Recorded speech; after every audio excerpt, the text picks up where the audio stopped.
maybe 6 months, a year ago, there would have been some rounds that people would have watched on broadcast and been like, yo, what are these guys doing?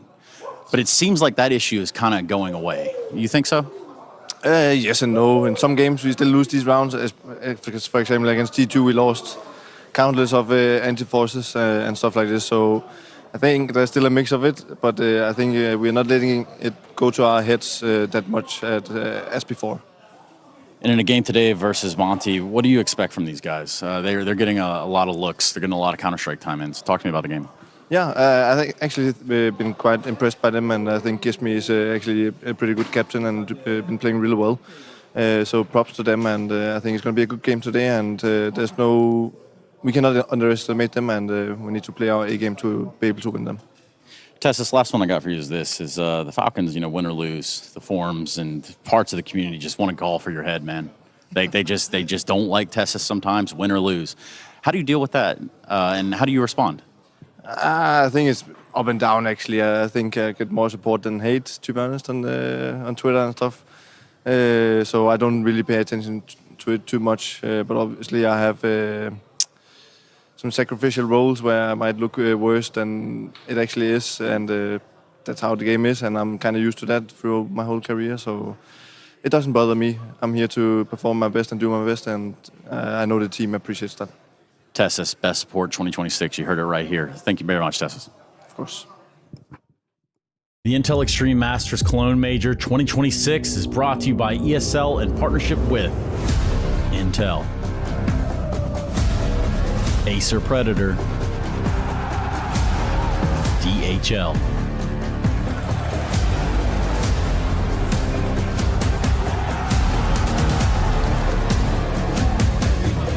and Zoe.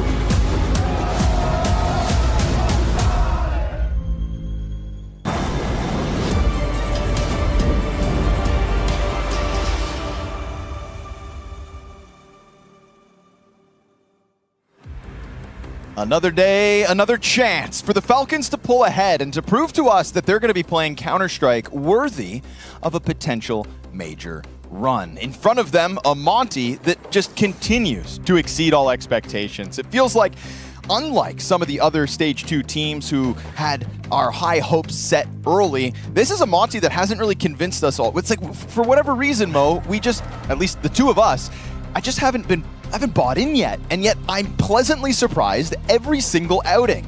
A map off of Bet Boom, a victory over Paravision.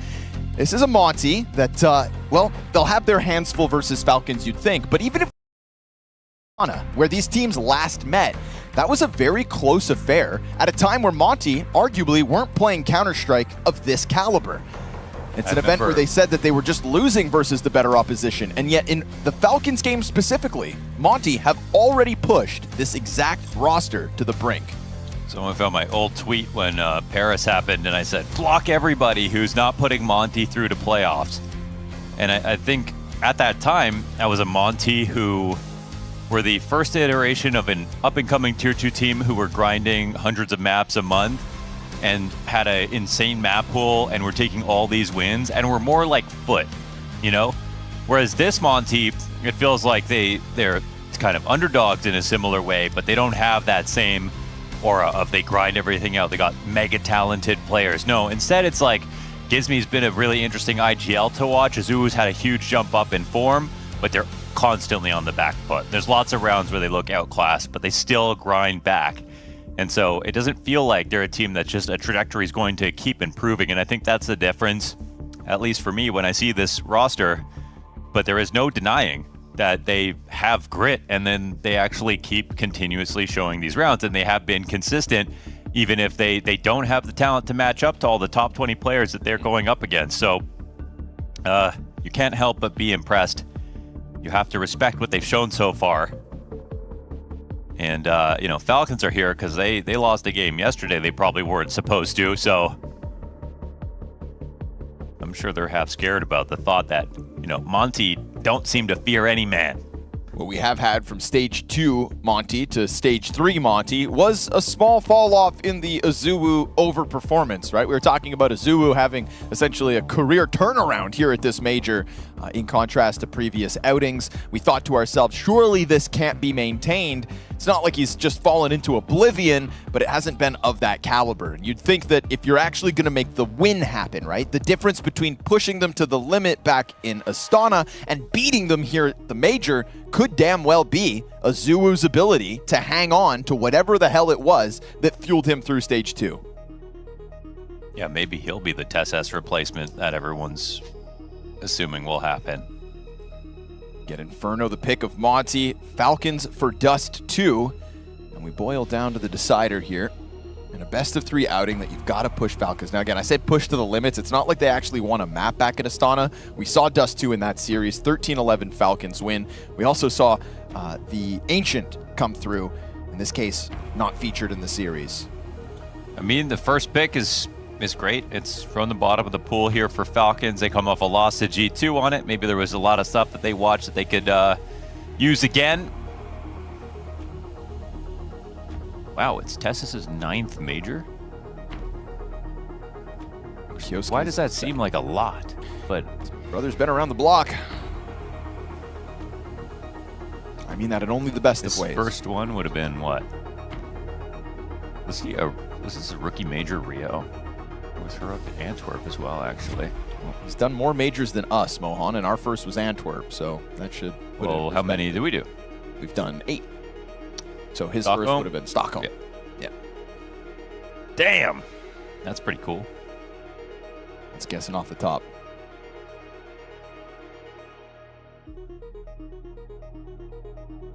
We've had a player profile dropped by ESL here so far at the Major on Monte. We got a glimpse to his life and his come up and his journey and the reason he plays. And I like that in that player profile, you actually got some words from Nico that I don't think should be too unfamiliar, but just, again, kind of reiterating Monte's maturity as a player, his politeness, his manners, you know. That's as a person, by the way, if you've ever met him, that's exactly who he is. And for someone that young, remember when we cast him in a We Play, and I remember he Flamey tilted one round, and Monte put his hand on Flamey's hand to calm him down. No, this is not the way. I will show you the way.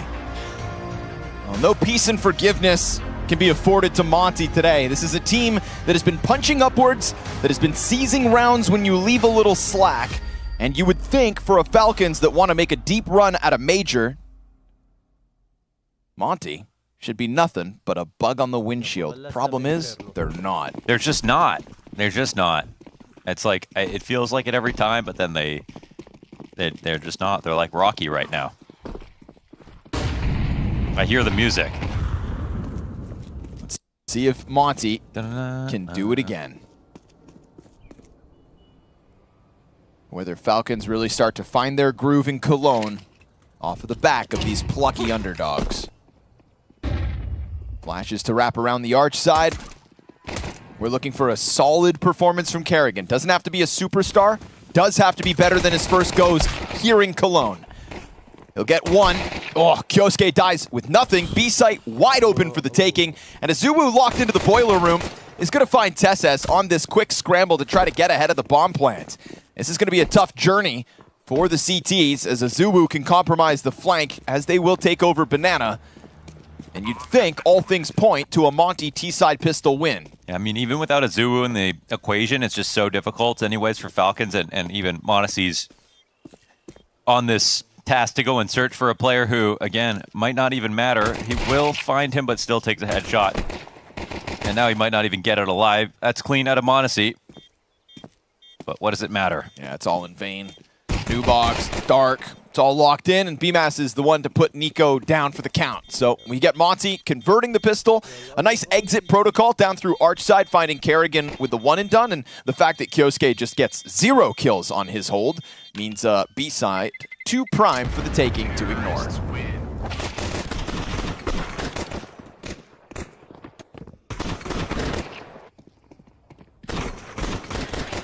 Just because they lose the round, though, doesn't mean they won't have the conviction to come through with the force. Monte instantly pies up the FAMAS. Kyosuke actually having a really rough major so far. Talk to me about it. Got a 1.02 across the 5 maps they played. That's a G2 and Bet Boom series. Is that right? It's actually the good maps are very good, and then the bad maps are very bad. So it's not as if it's just been average the entire time. But yeah, like yesterday versus Beth Boom, map 1, necessary. It was 13-11. He had an 8-16 score line, a .62. Really rough. Bounced back slightly in the second map, but they still lost.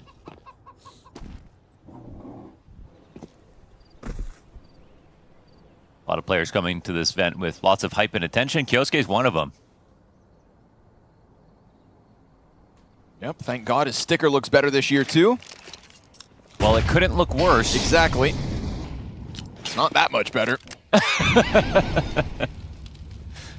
But he managed to put down more than 3 letters. 5-7 for Kerrigan, kills a Zulu. Just rounds that corner and hits the dirt. That's a Galil picked up by Gizmi. A little more spam damage here for Kerrigan as well. He's got Gizmi down to 33. You know, it feels like the critics really heavy on Kerrigan so far this event.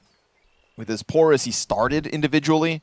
You know, we had some 0-kill halves that were dangerous. I mean, again, you know, Donk got blown up on Dust 2.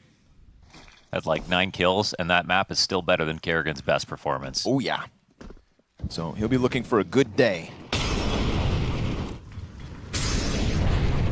Here in day 3 of Falcon's Major.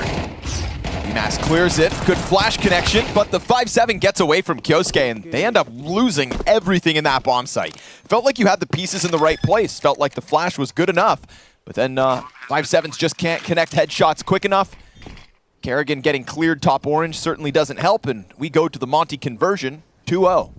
You don't think something crazy is going to happen today, right? You mean something crazy like Monte beating Falcons in a best-of-3 match to go up 2-1 at the Major and have 2 chances to qualify for top 8? For example. For example. No, I don't think that'll happen. Okay, yeah, me neither.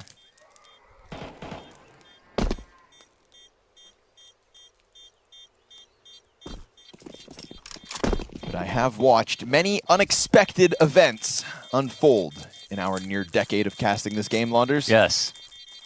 A lot of them to both Kerrigan and Nico. And now they're together.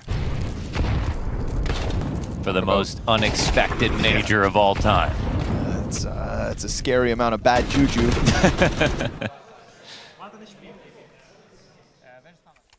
It's a question of whether the 2 cursed players coming together is what solves the problem or whether it just makes it all worse. Of course, for that, you'd have to believe in magic.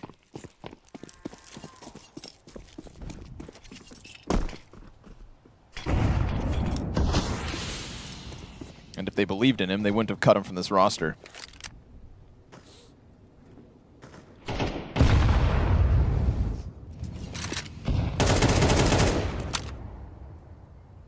Banana's going to be found out with no contest. Kerrigan and Kyosuke just leaning back again.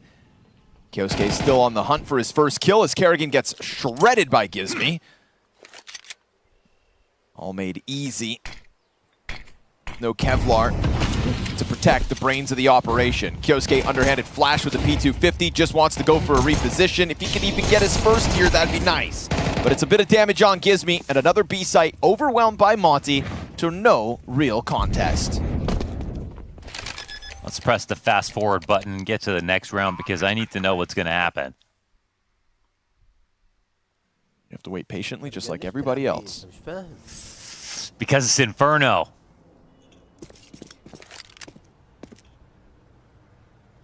That's right.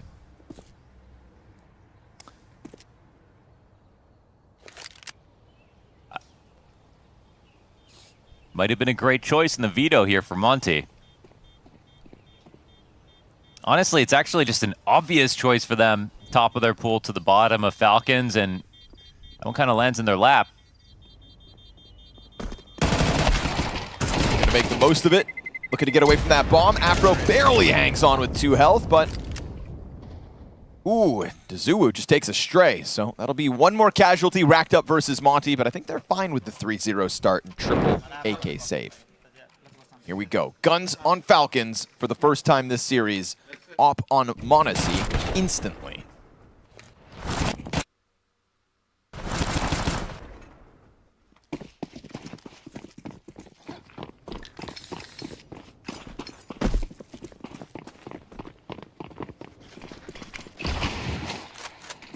had so far in Cologne. Some nice opening pick attempts by Monte. We've heard praise from Zonic for those initiatives as well. Going back to Nuke.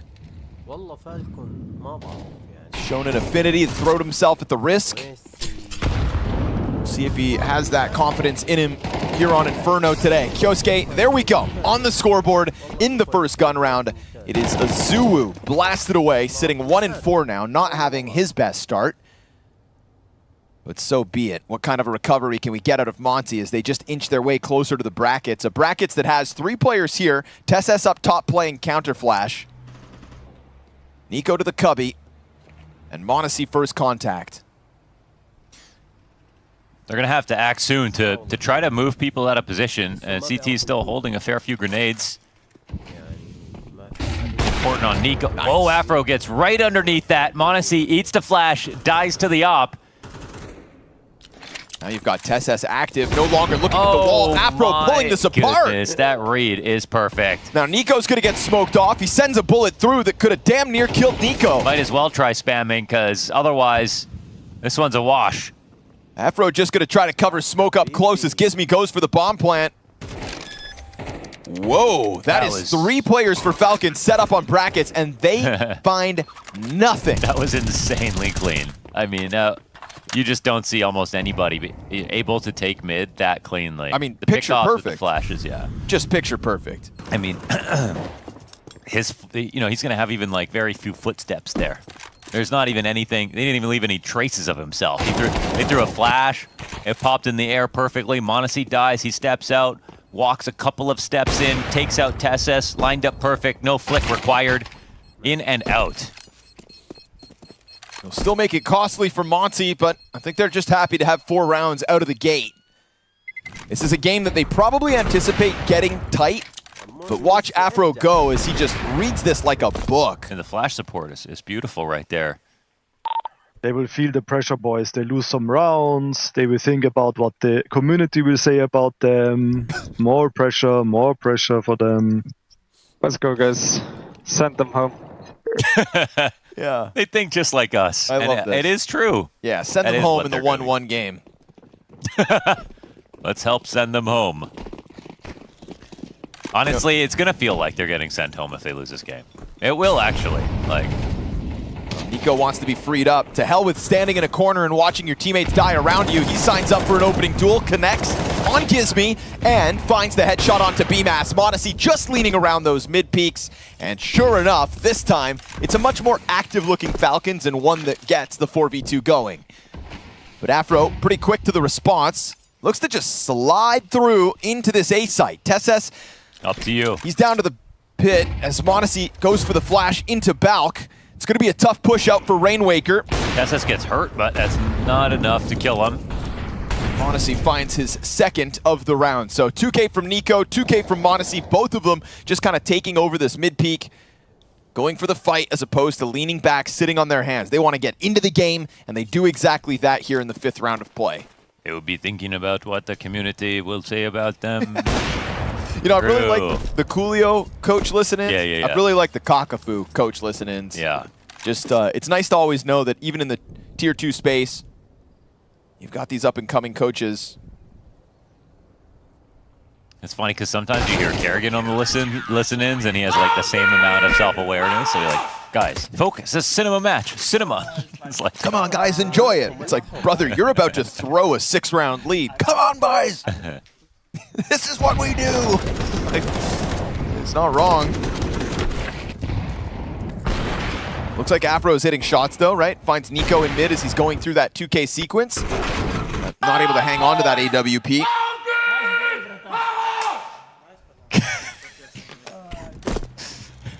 earlier in the team huddle, they like all broke, and then he went, Team Falcons! He's going to war, man. So saved off by Afro. Held his nerve in the final seconds. And his reward is to use that op now in round 6. Oh no, excuse me, this is straight up a buy. I thought with low money he didn't, but dies in the final second. 2 TeSS. Still tries to come back in with it. Oof, that would have been tough. I think Woxic hits that. I mean, this is pretty crazy, no? Ob Kevlar with not even anything but a Desert Eagle around it? Actually, yes. The thing is, it's so easy to save on this map. I feel like that is the only reason that you would even try it. But no, totally, it's insane. But that genuinely could be a factor. Yeah. I watched him die at the end of the last round. Saw him have it instantly and thought, oh, I must have misunderstood because there's no way he'd buy this. Yeah, Gizme's like, you know you can sell that back, right? He's like, oh, it's broken. I can't. I could, but I won't. Now, the crazier thing, obviously, would be if they could win with it. That'd be the crazier thing. Listen, Afro, I'm willing to eat my words if it means a nasty hero sequence. This map, dude. 20 seconds. It will end up just being a save because there's no longer time unless these guys have to, the pistols have to die here. He's just got to stay back, though. 10 seconds. Monte collects a Zilwu. All the pistol players die. And Afro's going to save that op for the next one. Okay, that goes exactly how you'd expect. The only difference is that he doesn't get any loss bonus, doesn't die on this round. So.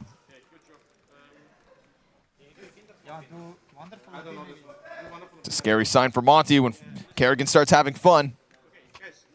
Afro doesn't look scared at all. He's actually just expressionless all the time. Until he starts punching things. That's a common occurrence.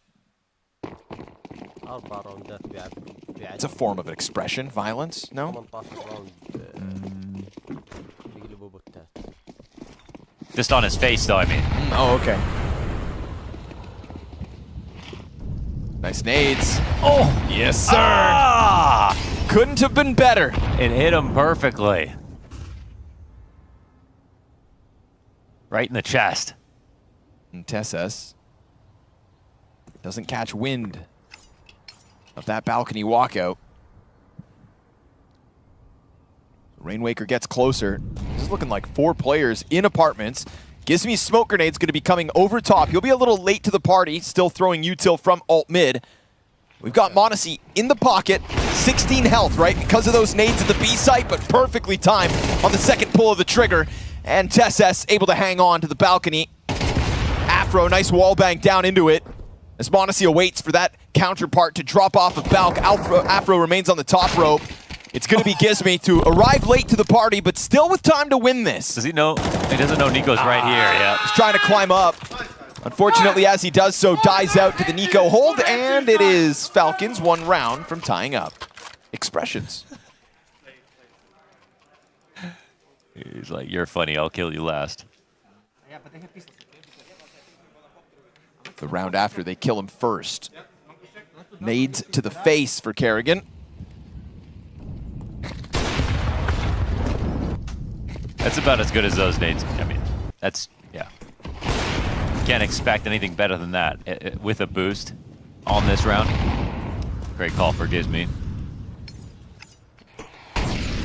Also a reminder why you got to make sure that the right guy dies. Monte is the one who survives those 2 pieces of utility and still walks away with a multi-kill.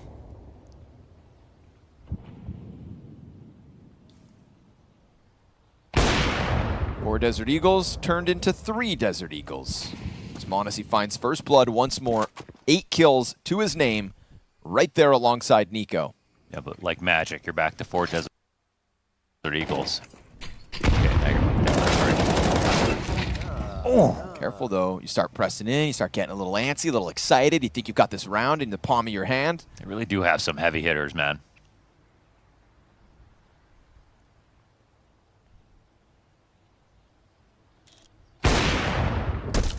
Monte really not missing these sorts of moments.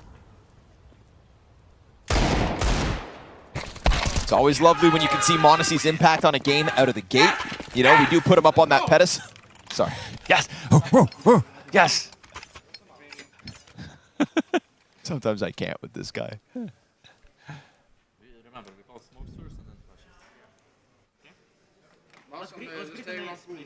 feel like if it wasn't a penalized offense, he's the kind of guy that would just They told Donk to stop yelling at Kato, remember? They fined him. It was his choice of words. It doesn't matter. Okay. 10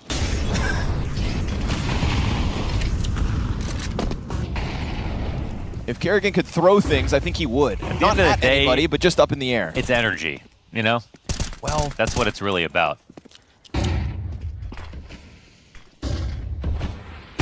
Odyssey again, quick to it, this time versus guns, not just the Deagle party, and that's the bomb thrown down. It was two players trying to push up into Arch. The first one dies, bomb carrier goes, don't worry, I've got this. I don't think so. Monte will be blindsided by the Rainwaker walkout. Gizmy here on Arch side, toppled by Nico, so still the bomb belongs over to the Falcons. And Afro not gonna get anything going either. This is Falcons with a lead now, as 5 rounds consecutive from the CTs hit the board. And Kerrigan continues to chirp him.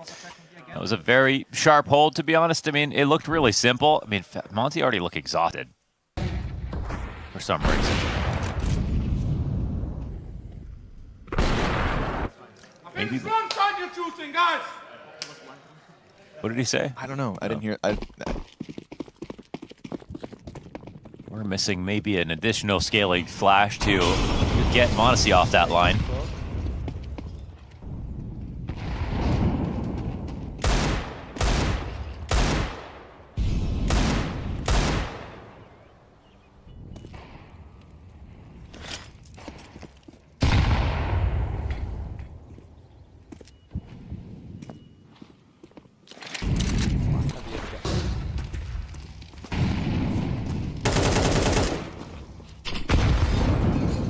There was a question whether Falcons would come into the major hot or cold. Feels like they kind of came in warm. And now today could be the moment where they just kind of crank the temperature on Monte. You get an unsuspecting victim in a team that's been showing us they're kind of cooling off after the Azuwu lights out performance at the start of the major. Now he's looking far more average. They don't die, though. You watch that Paravision game and then they come back in the third map. You're like, oh, well, this is the time that they cooled off. But they actually don't give up. I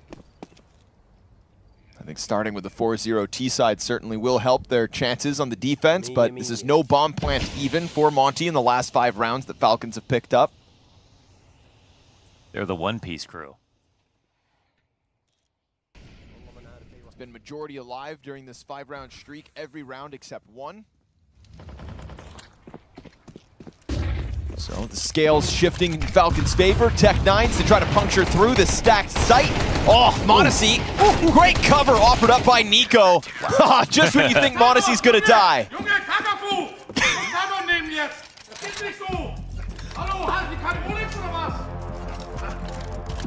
Yo, how many languages was that? What did Monte do to deserve this? I don't know, What did actually. Monte do? Why is Monte getting the shit end of the stick? The Falcons need to win. It's like, well, bro, pick on someone your own size. I mean, they're not. They're not. Why are you trash talking Monte? You need timeout, Kakafu. Man. This Falcons Kerrigan's a feisty one. You know, I mean, I really don't think he's doing that if he's not scared about losing at all. Sure. Are you telling me Kerrigan plays mind games? Yeah. Keep up that same energy when the Monte bounce back might happen, but at this point we've got to put a pin in it and say might, because these last rounds have been very convincing. I just love that Monte doesn't even concern himself with the player pushing close sight. He just goes to the bout guy instead, like accepts fate and trusts Nico to give the cover that he does deliver. Was an insane shot. Monte up to a 13-5, Nico 12-4, so try to put a huge gap between them and Monte as the challengers today.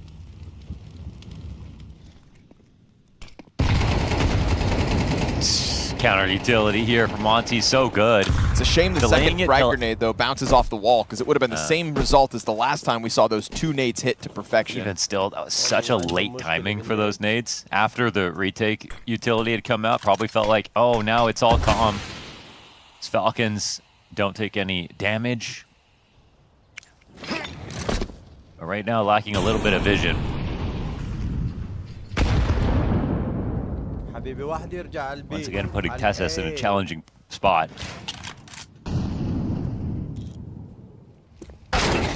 Oh, and he dies instantly. Whoa, he just swings out. There's no flash, nothing. Ooh, Monte also dropped empty-handed, The whole so site. still a couple rounds to play go for lane here, this time. Monte. This one looking prime for the taking. Kerrigan's gonna try his hand. Gets dropped ever closer to death. BMAS draws him in, and yeah, very convincing one here for Monte. It's kind of TSS, like you said, taking that first step, no flash, nothing. Please tell Kerrigan to take a timeout. You know what I mean? Have some fun. Monte's all business. صوت كتير عالي. And Kakafu's on very thin ice. He's already been warned. Why? He's been Being he was- showing emotion yes, or whatever. he was showing emotion outside of tactical timeouts. Whatever. Rules are rules. صوت الجيم نفسه عالي.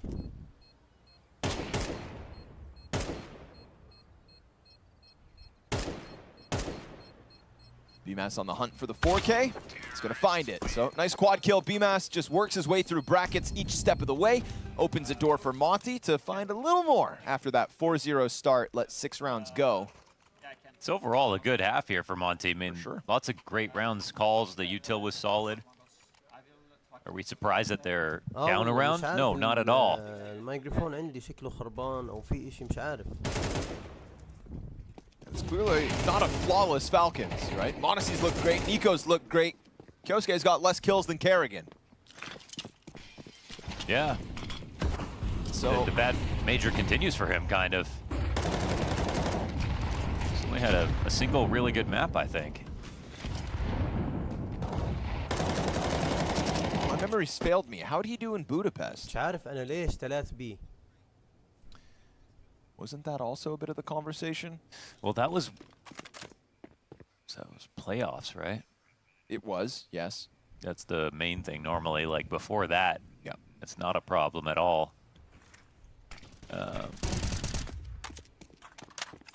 mean, Budapest is overall solid. The elimination game is his weakest sort of performance, but no, it's... Thing is, man, this is versus Monte, so it's basically a playoff game. I don't get it. Because they're destined to make it top. Oh, okay, yeah. Now I get it. 3 players on the flank. Zulu still keeping eyes on it. Kyosuke just gonna burn out. Gizmi gets the assist with the util. Zulu's got his 6th kill of the half. And it's been a hard-fought battle for Monte. Getting beat up by Monte and Nico towards this A site, but 30 seconds left to try to tie the half. Zulu smoke over top, but because of this banana push, they're not gonna buy it. They're going to go challenging into a Zulu in a second just as he turns away. Oh, they're late. Yeah, I didn't see him. I mean, they'll be able to flank, but it's on a 20-second timing. This is going to be a full attack from the T side. Do they see a Zulu? Yeah, they finally do. Yeah, A players now very prepared, but if they fail their shots, it could still go south. Thing is, Monte from inside of it's a rock.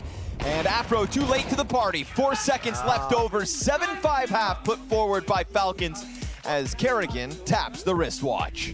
بالعرض تطلع صح.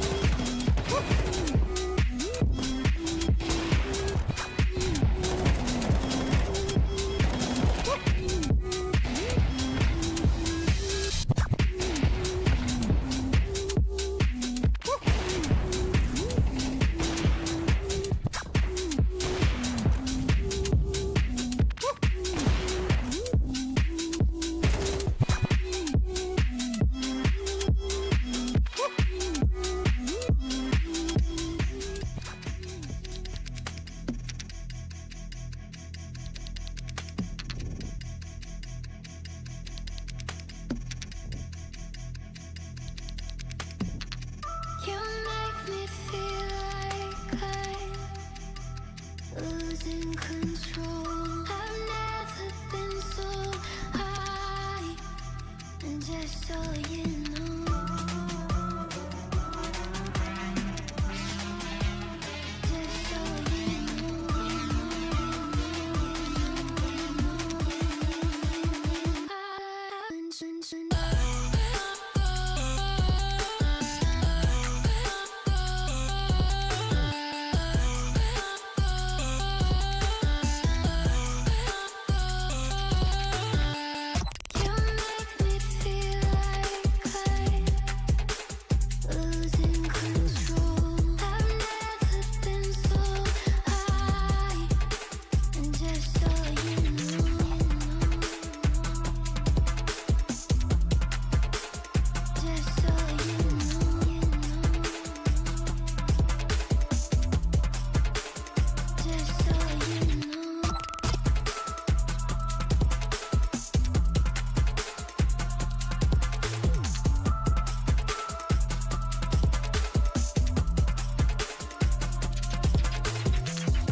And there's the flash, that's going to catch Crims out, they're going to push on through, MBK gets one, but Crims with the spray down, he gets himself the triple, and Fnatic are not done yet. Can you believe it?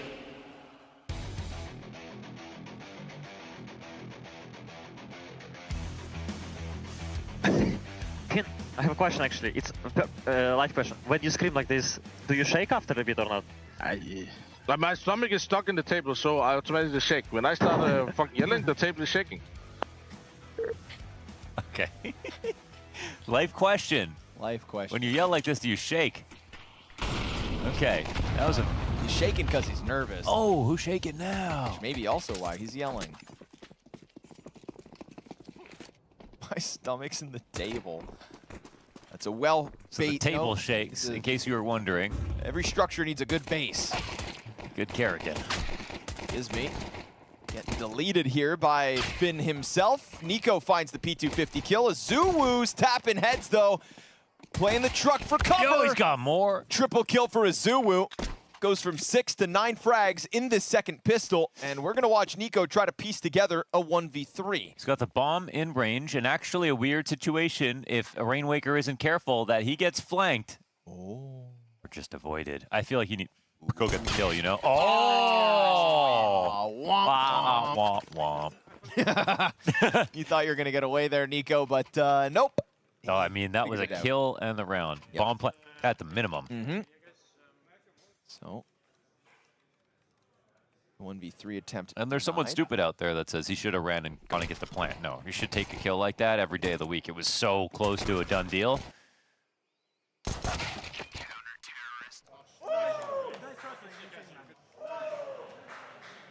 Careful, don't hit your head too hard. Hey Finn, life question. Life question's crazy. When you yell, do you shake? When you twist, do you shout?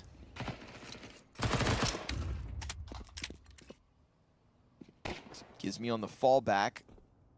Glocks for 4. Nico Deagle. Yeah, get that window.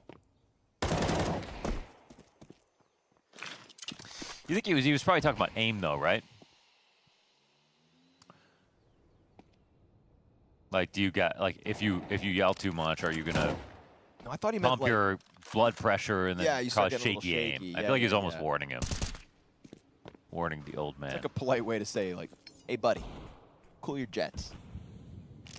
But I get that.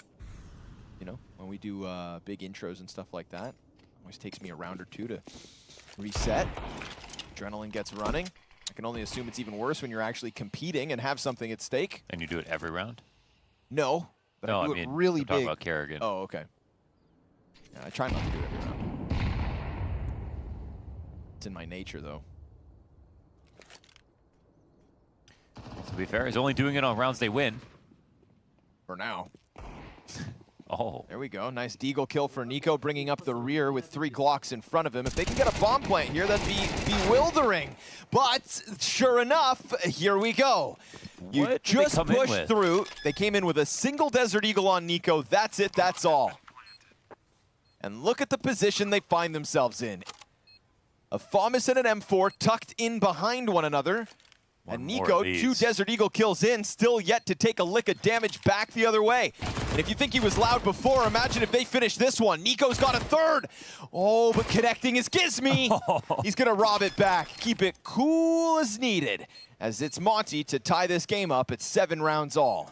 We were really watching the heroes POV right there. Gives me only looking for headshots with his MP9. No sweat. Avoided a screenshot for themselves. A little. These 3 deeks out of Nico.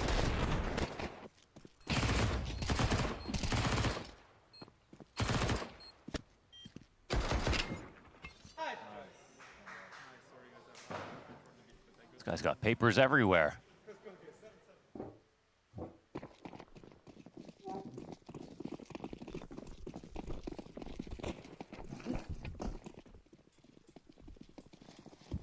Five, 6, 7, 8, 9, the amount of kills each player has on Monte. And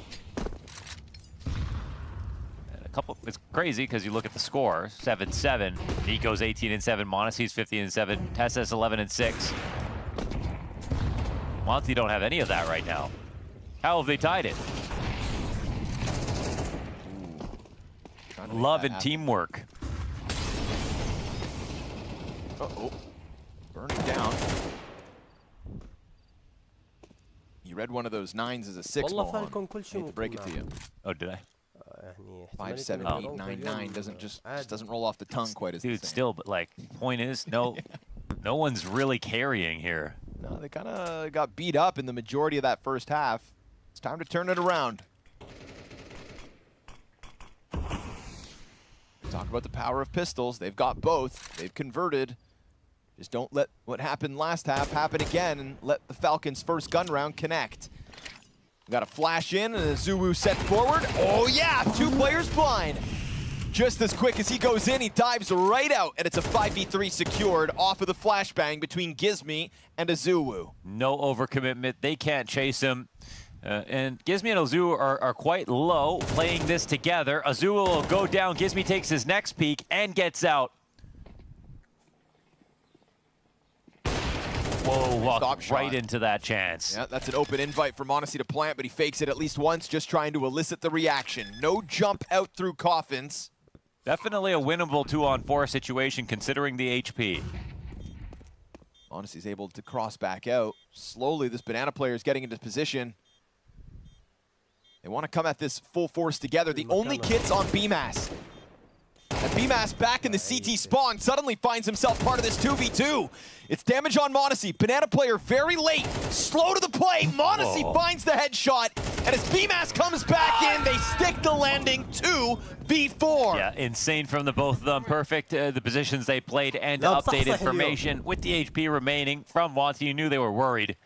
And Afro's chance to hit that easy shot from CT spawn with the smoke fading seemed like, looks like now was the only chance for them to actually win this round. Would have outright denied the bomb plant and created a 4v1 with the bomb out in the open, unrecoverable. If Monte are to somehow upset in this match, they'll have to win rounds like that.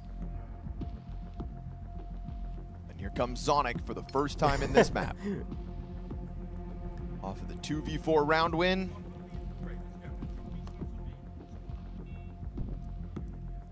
Gives me going in on it.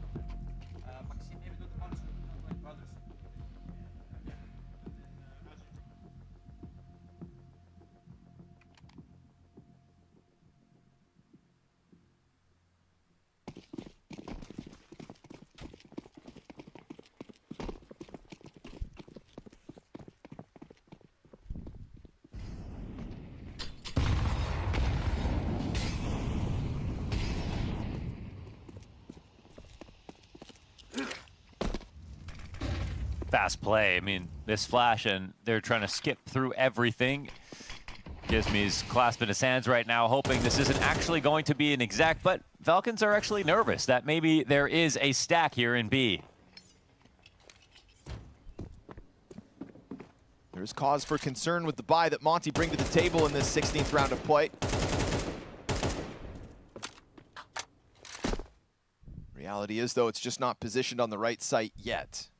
We'll see what Falcons end up with, but that second smoke going down now, thrown by Gizmi as he changes up the angle.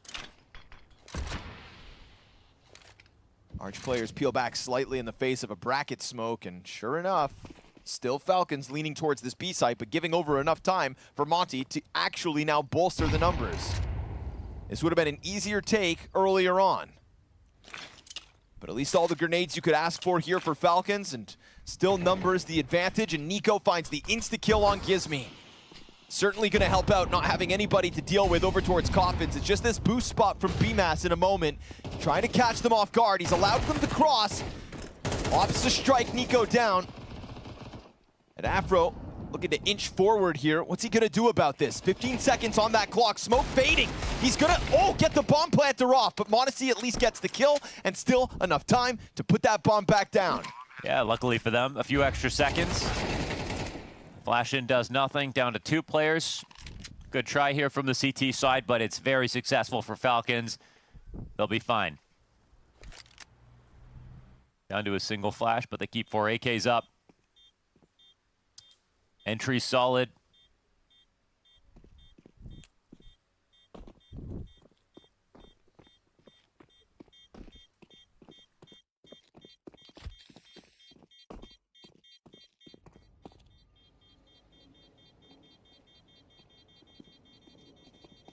Question now is, will the exit be costly?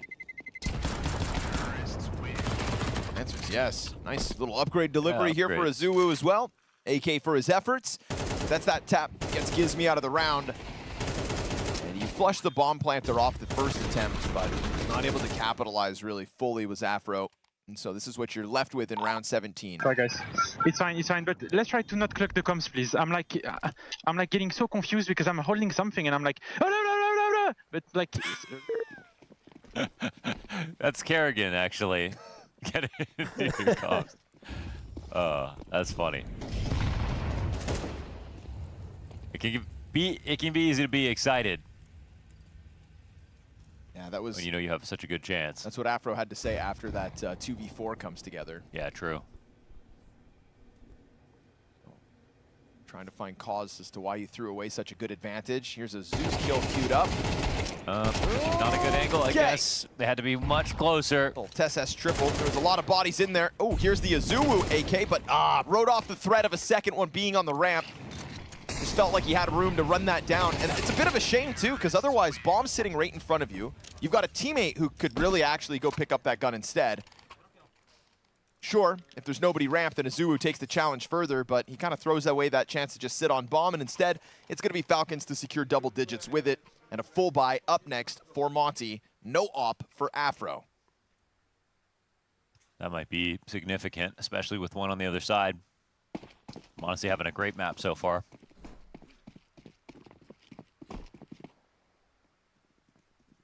How's Kyosuke doing?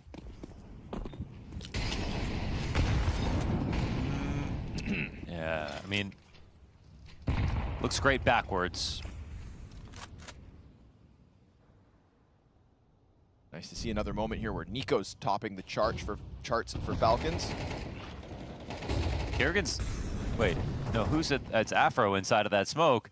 And he's actually going to flank Kerrigan. Maybe it won't even be necessary. Yeah, TSS traded out, though. Kyosuke on the trade train out into the A site. It's a little awkward. It would have been nicer, I think, for Afro to take the aggro, for the player in pit to just go big pit and hold for anyone coming out. He can at least get here quickly. I kind of like this. I mean, it is a timing created. Surely they won't watch this for a few seconds. Kyosuke into the cover.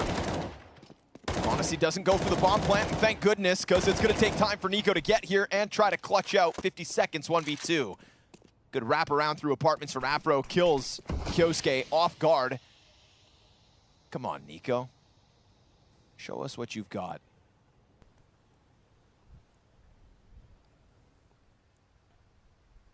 Wants to be fully respectful of the smoke. He does have the time to come up into the... Arch? Okay. Like this. It's very unlikely. Yeah. You know, you'd be like, well, why would he try that with the amount of time left over? And look at the CTs. Ooh, it's back's turn. They're considering that he's maybe walked through that smoke. Oh, he has put this in the right place. Predicts the first position. Oh, he's not reading that they moved into a standard setup. Yeah. Gizmi's got to track it, but he gets the headshot in. And it's another clutch closed out. Monte, keep that round count just to the distance. They just instantly moved into a standard crossfire in the site. Was a good attempt. Definitely created what he wanted in getting a player onto the site. Had Monte scratching their heads and gave Nico a better chance in the 1v2, but it's still just shy of the round win. As it'll be a Desert Eagle TSS. Oh, what? It's a collat AK bullet? Is that what just happened? Yeah, that's just what happened. One bullet? And somehow in the second one, he's blind? Wait. Let's run that back. The second one, he was blind. I thought so. There's a lot of icons in that kill feed. We'll need to slow it down. The meaningful part, 2 dead bodies on the banana side. Afro under pressure, only able to deliver the kill to Kyosuke. And if they continue to carve a path towards this B site, they're going to find 0 resistance. It's a good chance to send TSS out. He's only got the Deagle, so why not go try to find and confirm what numbers, if any, are on A. There's 1, but you've now fed him over to the Wolves. You know, at worst, it is BMAS on this B site alone, and instead, they will find it vacant.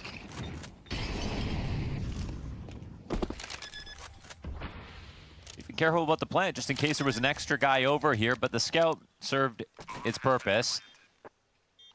They'll have this round won. Monte will save. And we got... Oh, just two different bullets. Whoa. Oh my goodness. Never seen that before. But because it's Nico, I feel like I might see it again. I've also never seen him win a major. Coincidence? You think Monte's going to playoffs, but he's winning as well? Yeah, You've already said that today. They're both going to happen. Yeah. Monte to the playoffs, Falcon to the major. So this match doesn't even matter. I mean, both these guys are getting in there. This is a preview of the grand finals, didn't you know? Okay. Oh. Wait, what? Who was that? What was that? That was Nico. He has two wolves inside him. I've never heard him do that. 2 taps, different bullets, headshots. And Falcons sit pretty. 2 rounds shy of a win here on Inferno. Top of the map pool for Monte, bottom of the map pool for Falcons, and yet they've got a great opportunity to take a lead in this series on Monte's pick.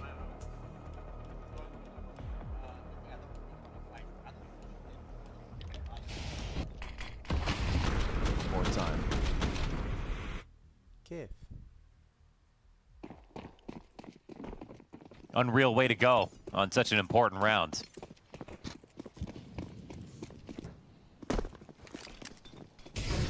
Little to lose, so send a Zulu wide with the 5-7.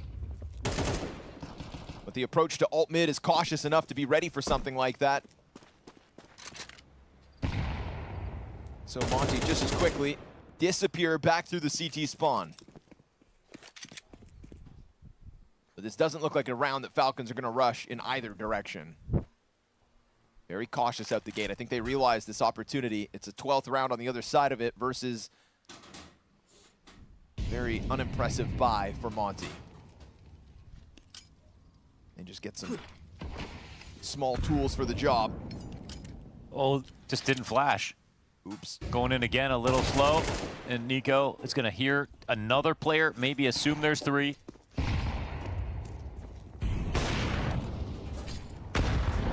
And they're already half thinking about A, I'm sure. It's the right move to make, barring this BMAS M4. No, maybe they're just going to throw nades and go back. But at this point, you got to scout, right? You got to look for whoever's here. Saved M4. They did try to make this decision hard by leaving the good gun by himself over here. If he gets any contact and doesn't die, they're going to run into the stack.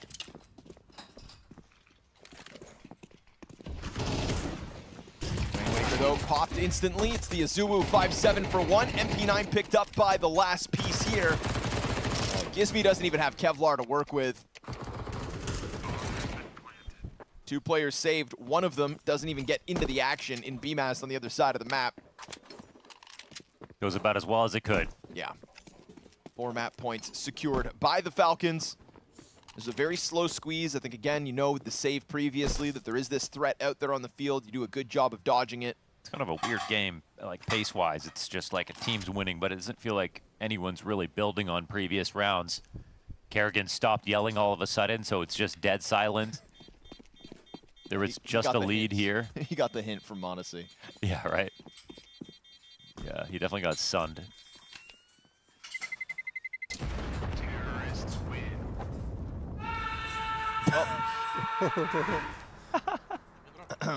Right on cue. Never mind.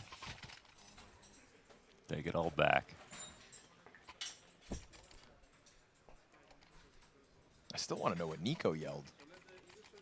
The round after the AK. I think he tabs. said, for some reason I heard him say, "Drop me AK Finn" or something. Blah, blah, blah.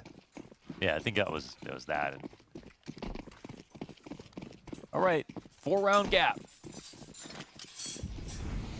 Hopefully Nico doesn't 2-tap you this time going down B, so you can play yourself a real round.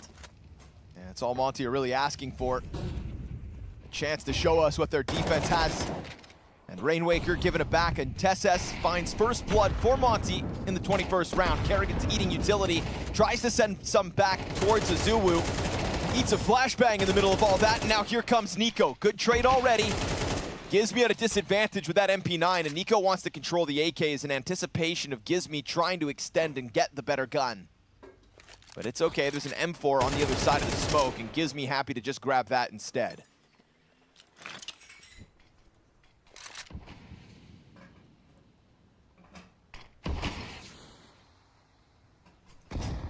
Gizzy's going to play it a little bit risky for the time being. Peeling all the way back. Afro up close in middle. That's a easy kill, but a great trade. Yeah, not the easiest fallback, clearly. Now, Kyosuke could shine in this final moment. He's only 5 kills. That'll be his 5th. But he set up a great position to actually take a one-on-one. It'd have to be a solid reaction. Rainmaker's got a huge advantage here. Number 6. Kyosuke, if he scales into the pit perfectly, that would... Oh, he just hasn't really seen anything. Nico also dead as Rainmaker hangs on. A majority survive here for Monte. First of 4 tests passed. Again, when you don't die to the taps through the smoke from Nico, you actually get a chance to play with your CT guns. I thought Kyosuke was going to walk in a big pit, because once you cross a certain point, you don't get peeked and then walk around the back and then get the kill. But it seemed like he just totally forgot that was even possible. Like someone would be there. Tiptoed into BMAS's angle. There you go, Zuu. Let him know. Let him know. Sling it back the other way. Nico at bat, banana. Ooh, bested by a Zuu, who is indeed, again, trying to fuel the Monte run. Top performing player on the fallback, 6 health to keep himself standing in a 5 versus 4 for Monte. That hinges on his very little HP.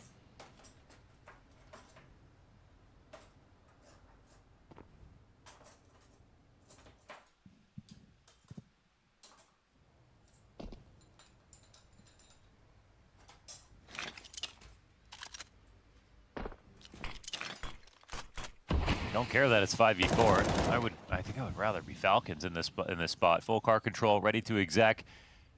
With a Zubu so low. Up on the other side of the map.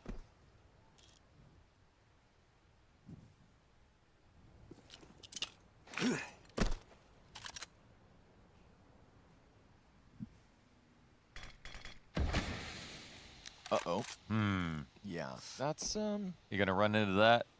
not ideal.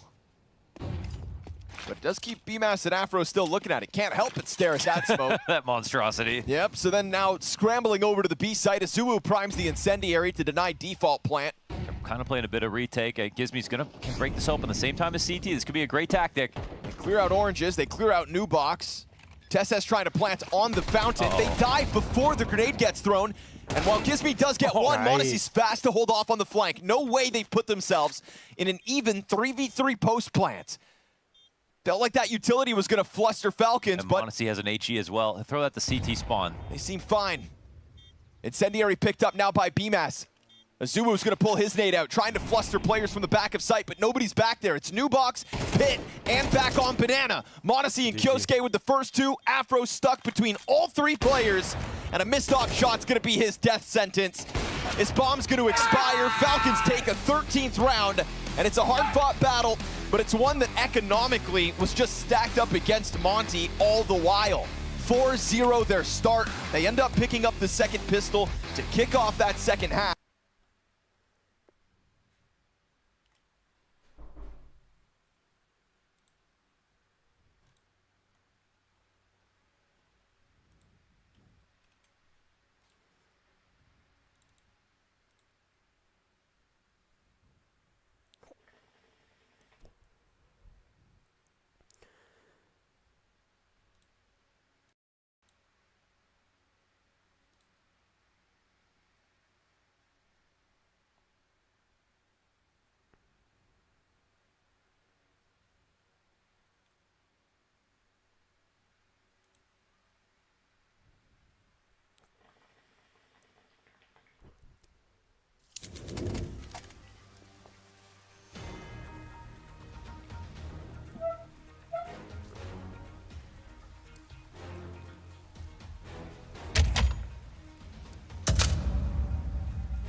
Top mid, guys.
No one is walling, bro. I'm waiting here. Let's go. Meow. Grenade out. Grenade out. Deploying smoke shield. Throwing flashbang. Smoke.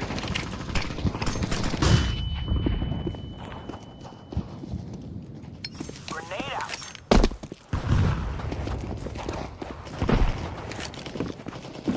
Throwing flashbang.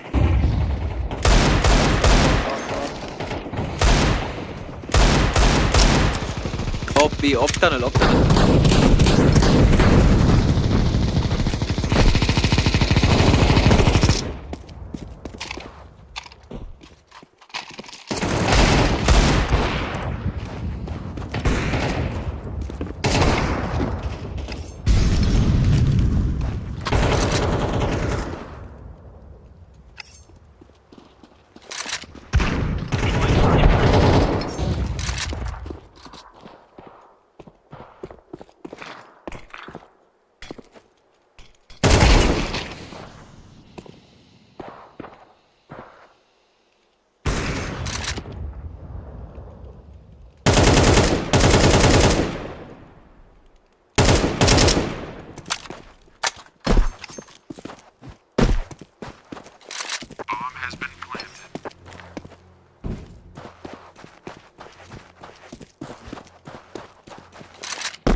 Throwing smoke. Grenade out. Throwing smoke.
Deploying flashbang.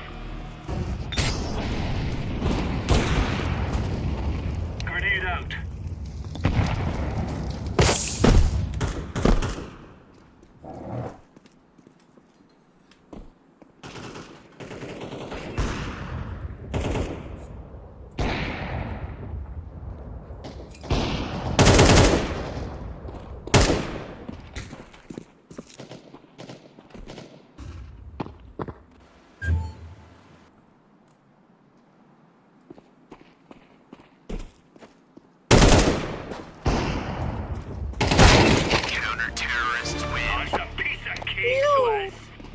Throwing fire.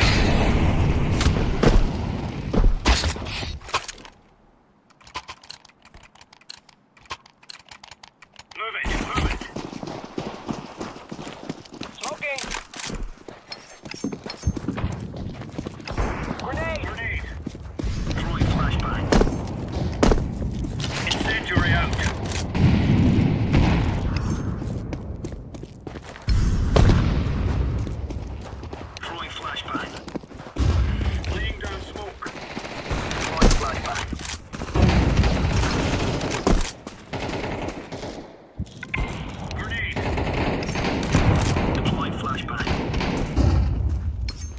Man, fuck your flash. Bro.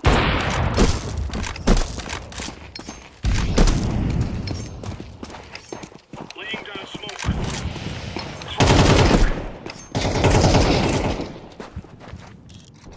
Grenade out.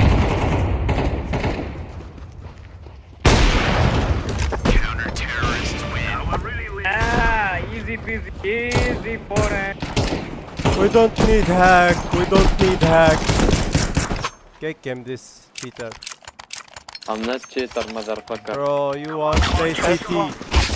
Have fun. You want to play T side. Throwing flashbang. Deploying smoke shield. Grenade out. Grenade out. Flashbang. Have the bomb, guys. Smoke. Throwing fire. Guys, kick the cheater. Deploying flashbang. Push. Okay. Throwing a grenade. Man, I swear he's not cheating. I swear. Bro, I he's swear. cheater. Man, he's my Okay, friend. okay. How do you know this? Throwing a grenade.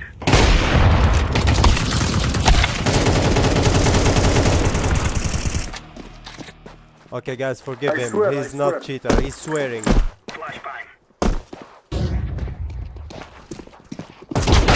Counter-terrorist win. There's no stopping us. Smoke. Omar, if we knock back, we will kick you, okay? Nice comeback. Okay. I switched to make you come back, brother. Let's go. Go to let's go. He's not, guys. Fuck Israel. Fuck Yes, this guy. fuck it. Throwing smoke. Throwing flashbang. Fuck Netanyahu. Smoke. Grenade. Throwing fire. Laying down smoke. I can flash you.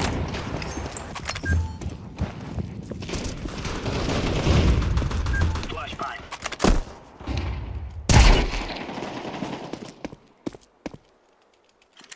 Alright. Throwing smoke.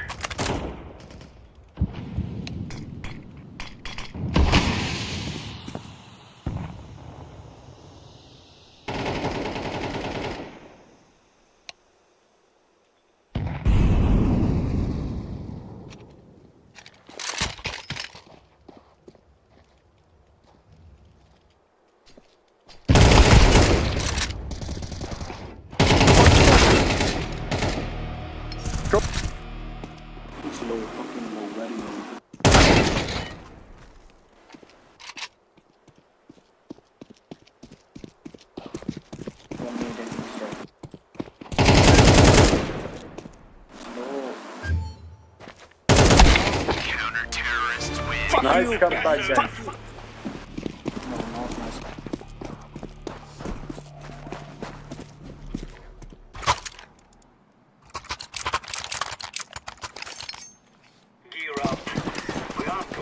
Throwing flashbang.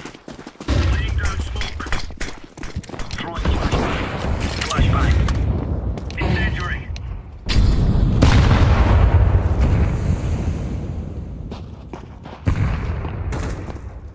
Throwing smoke.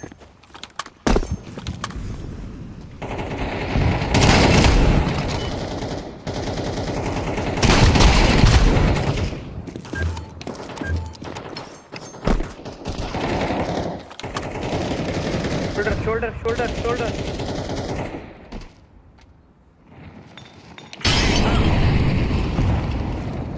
Smoke. Laying down smoke.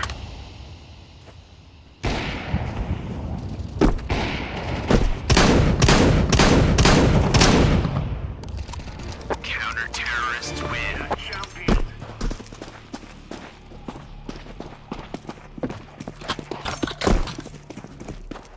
Don't think Omar is a hacker, but if you say then we will kick it out. What? Go. Smoke. Deploying flashbang. Throwing flashbang. Grenade out. Flashbang.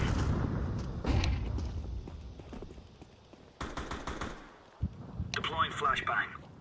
B. Grenade out.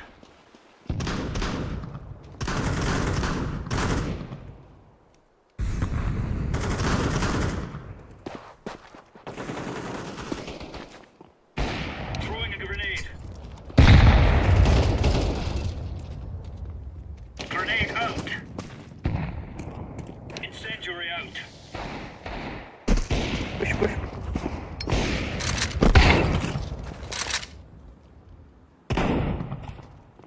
Throwing smoke. Bomb has been planted. Defusing the bomb. What the fuck? What the fuck? Counter-terrorists win. All right. Last round.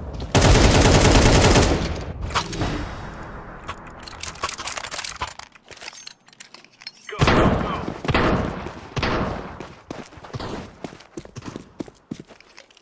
Smoke.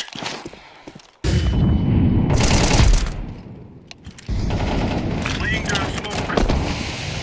Flashbang. Throwing smoke. Grenade out.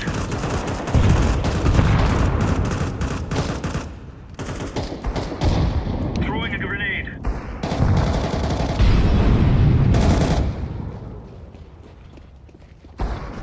Deploying flashbang. Throwing flashbang.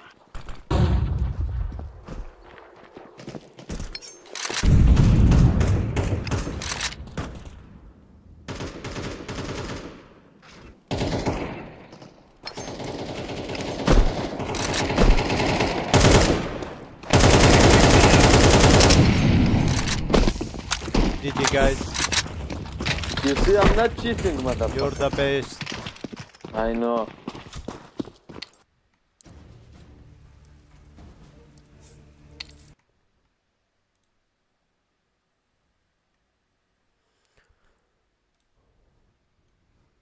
Burt them and still lose that game convincingly 13-9 to the Falcons. Try to give yourself the best chance again in the third outing.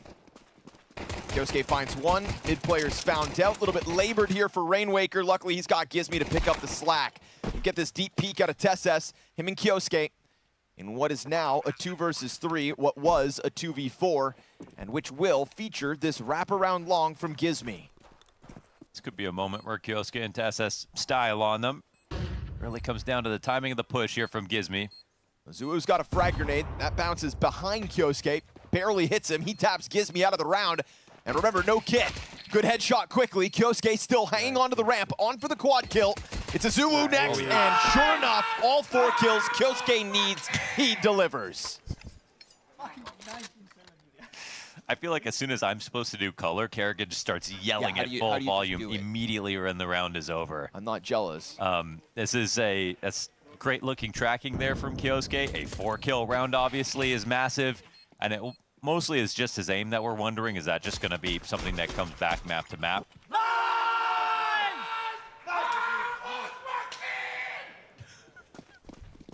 Do you shake when you yell?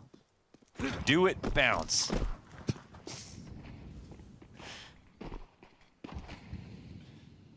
think that's what Monte said.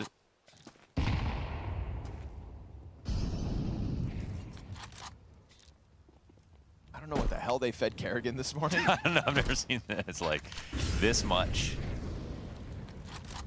Because at first it's like comic relief, and but it's the bit that never ends. Like, at what point do your teammates start to get a little nervous? Like, are we listening to a crazy person? Is this? Oh, speaking of crazy, what a shot from Afro. Yeah. Down goes Monte. He'll dive in because of the flashbang. Oh, he's still there, not left. Okay! Oh! And then the body shot to Tesses. Crazy. That's crazy, all right. Incredible. He was so close to 4 headshots as well. Obliterates them on the approach out middle. The fact that he got flashed and didn't fall back behind the double stack, instead was in front of it. Wow. Hit those shots. Afro Samurai. What's Kerrigan going to have to say about this round?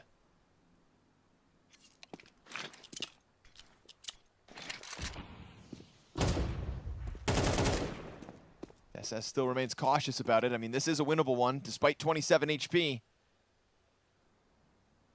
Flanks got him dead to rights, and so there they go. Majority stand tall for Monte. Take a bow, Afro, or yell at them, or do something. A sip of the Red Bull after this nasty sequence of scout headshots. And then one more tag even after that.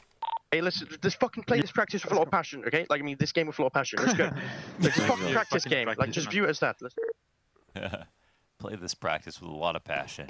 Well, I mean, do love the thought. It feels like that's like a consistent reminder that we're hearing here at the major between a lot of teams, that it just feels like the right thing to say. You know, we've heard actually a lot of listen-ins between... I'll try that again.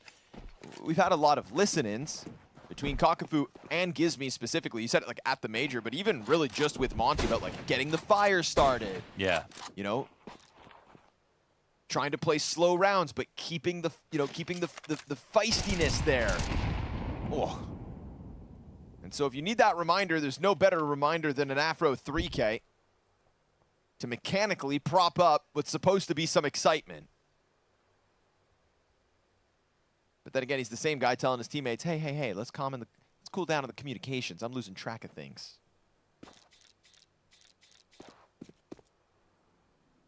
Buddy, you just wrecked Falcons, and you didn't even look up at them. You didn't even make eye contact after owning them last round. Afro doesn't have the time to play your mental games. Forced by victory, looking like a 2-1 conversion. Monte may have lost this pistol for the first time, but the Force Buy takes that momentum back, and so for the third consecutive half of Counter-Strike, they will have a good start. They're not saving these, so time to just start going somewhere. And if they're going to go somewhere, they might as well try to win.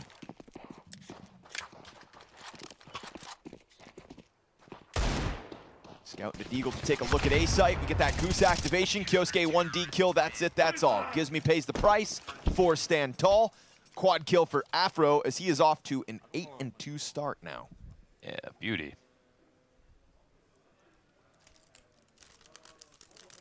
The few moments that we saw from him back on Inferno were good. The major overall has been good for Afro.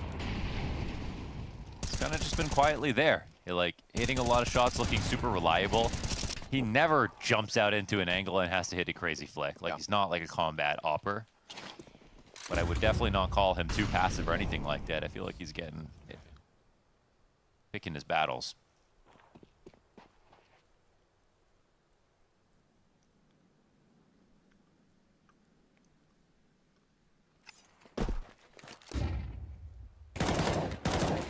Gizmi locked into car now. He's going to have to battle versus Glocks. Shouldn't be too difficult.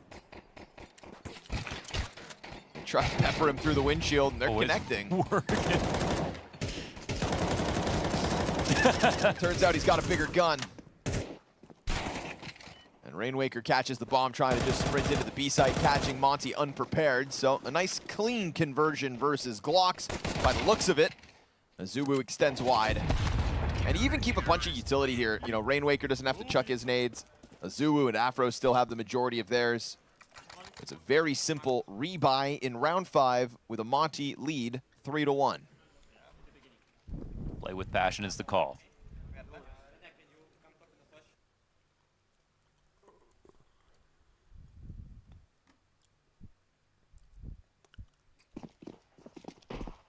See if Monte can find his mid pick. Looking for, I think, Afro to just walk out after they crossed. But any kind of risk like that, he starts on the A site.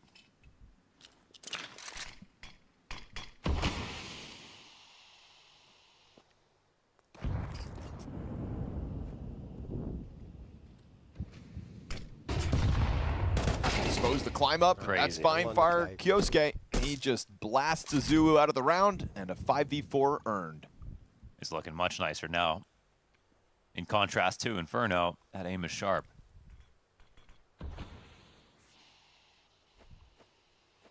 Yeah, but also in contrast to Inferno, Nico 1-4, Monte 0-4, trying to turn it around with this gun round.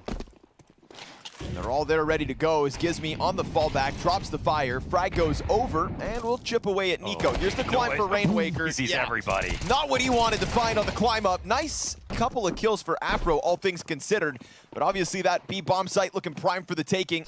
They put a smoke down to the cross. Monte sticks around, down to now 35 HP. Doesn't do enough to stop Gizmy from running at the doors, but the util's there to deny him vision. So he's into the window instead, and they're ready for that one.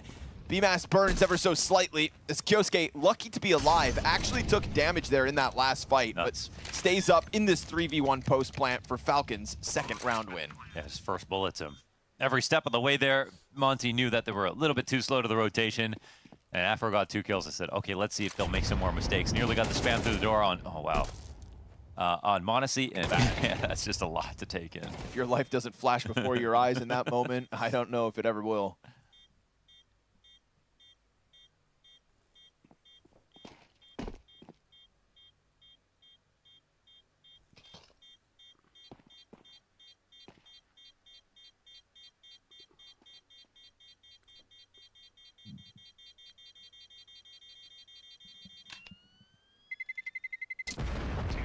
There's nothing massively cerebral about what we've seen so far. Just a nice display of mechanics on Dust 2. This is smug because he just died to the bomb at the end of that round. Kind of needlessly.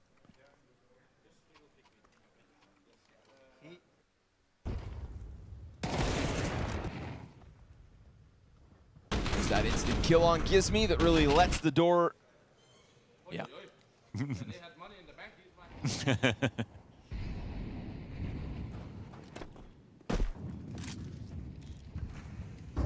They do have money in the bank. Kerrigan's right about that. Opt for Afro. Opening shot. Sails right by.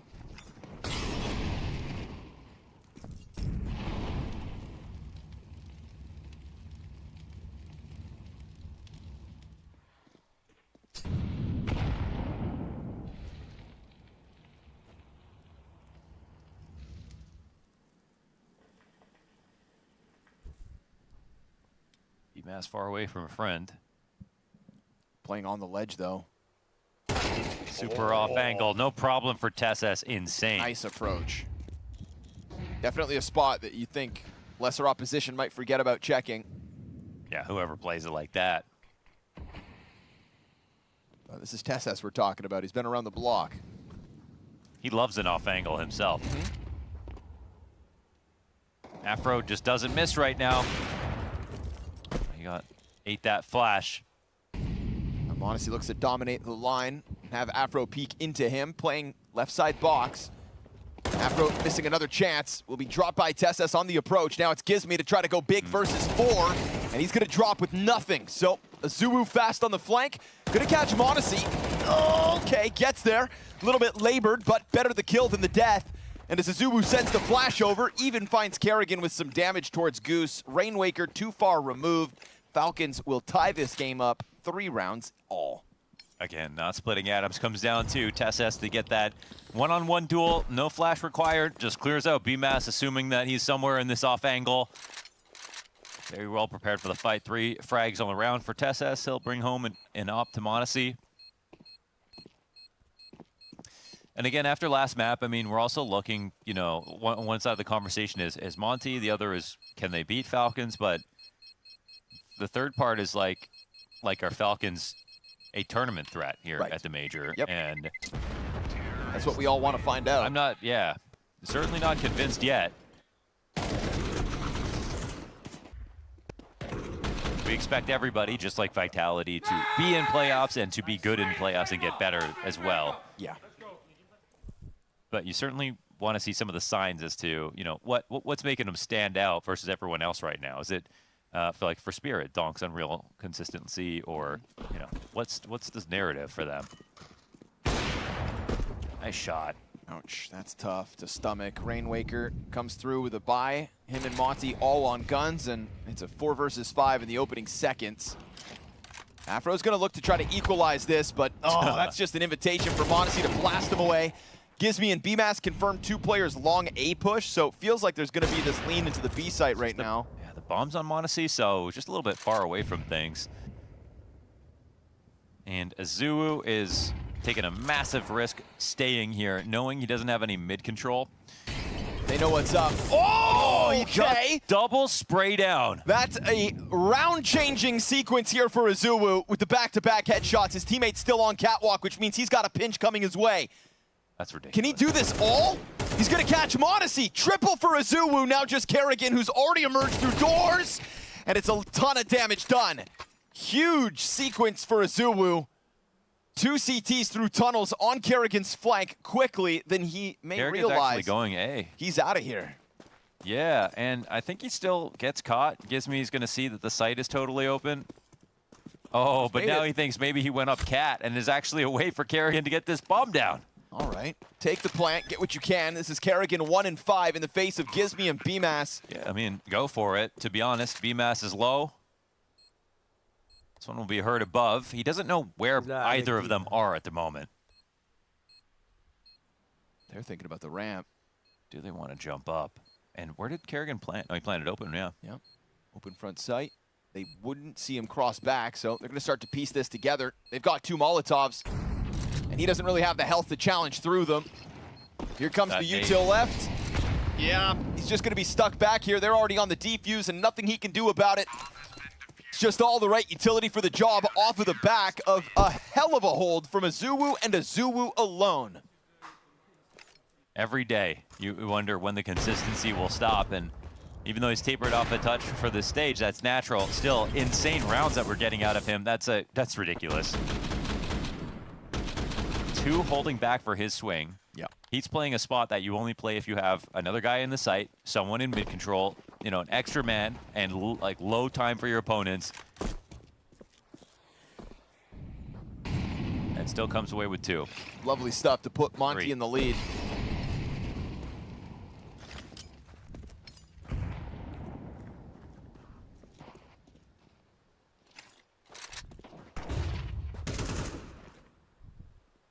So the Monte opening pick on Rainwaker and the follow-up kill in the head-to-head over Afro, who's currently outperforming Monte, is all in vain. Ooh, the fire just gets a lick of damage late.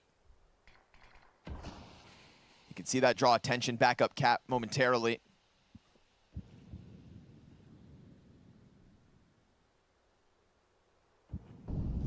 TeSS is the bomb carrier in the background, but it doesn't look like any of the CTs are actually looking to press into this push. Azuwu this time goes down empty-handed. Rainwaker is on the cleanup. It's a triple kill again from inside of the B defense. Off from Monte, still alive. Looks to get a second into the CT spawn. He's at least got them back, but Rainwaker's got the quad. He can ace right now.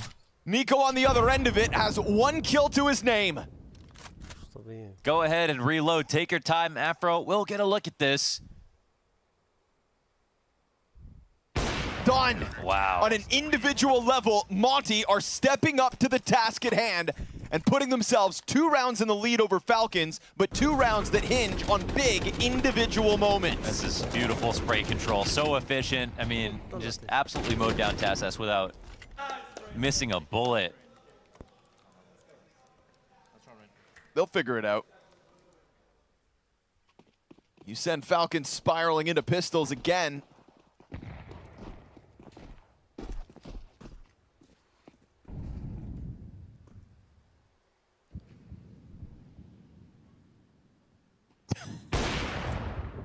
Always having fun.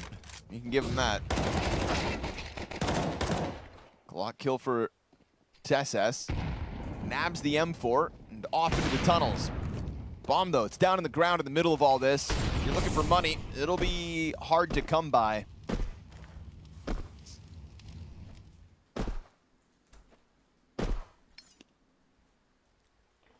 See, it's like, where does this leave us? Monte have a lead. It just doesn't feel like they're going to hold on to it. Yeah, but I've been writing off Monte every step of this major. Yeah.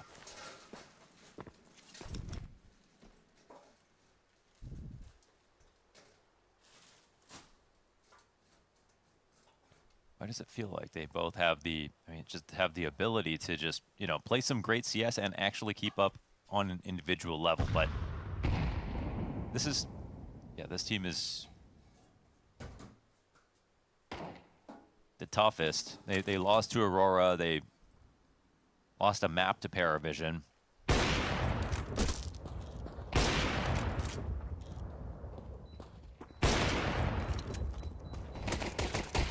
Right now, exuding confidence individually. Afro still remaining at the top of the board. It was him that got this started. It's Rainwaker and Azuu powering it up in those previous 2 rounds. This one kept clean as Falcons take a timeout before their next bye, and we're getting into the final 3 rounds of this attack. We do go back to that first game where they played against G2. 40 rounds, so many overtimes, and that was the first moment. It's like, wait a second, are G2 like too shaky, or are Monte actually, worth watching? And then they beat Legacy, and even just smaller series like taking out Pain 2-0, it does show you something. I don't know what that is exactly, but I'm watching. Promise, Mohan. It shows promise.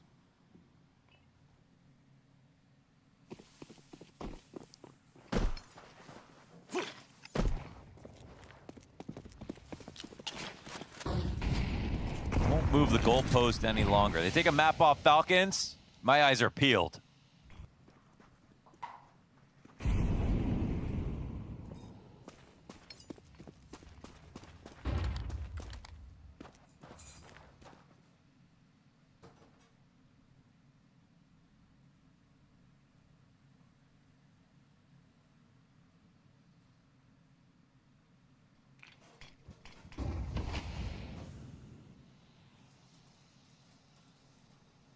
Nico's gotten away with the walkout. The bomb's going to follow this for sure. Same path, same trail. Kerrigan catching a kill on Rainwaker. That's all this B defense had. Oh. Whoa. Just when you want to believe, they get absolutely outpositioned. Didn't even need Nico to get that kill. They had a second guy coming out of tunnels. They had the mid walkout uncleared. A single guy from the CT side was even on the left side of the map here. Easiest decision ever to save. But why? I don't know. I mean, there was no cap pressure, so there was no moment to like push the CTs to reassess anything. Like you might start out with Cat and play light on B and just not think that your opponents are going to try to mid B or anything till later. And they just didn't default. The same thing that we've seen some teams do. If you don't give someone a reason to move, Terrorists win.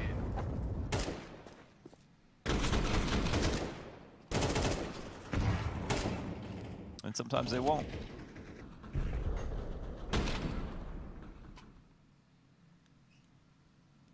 Nice headshot sprinkled into that by Monte.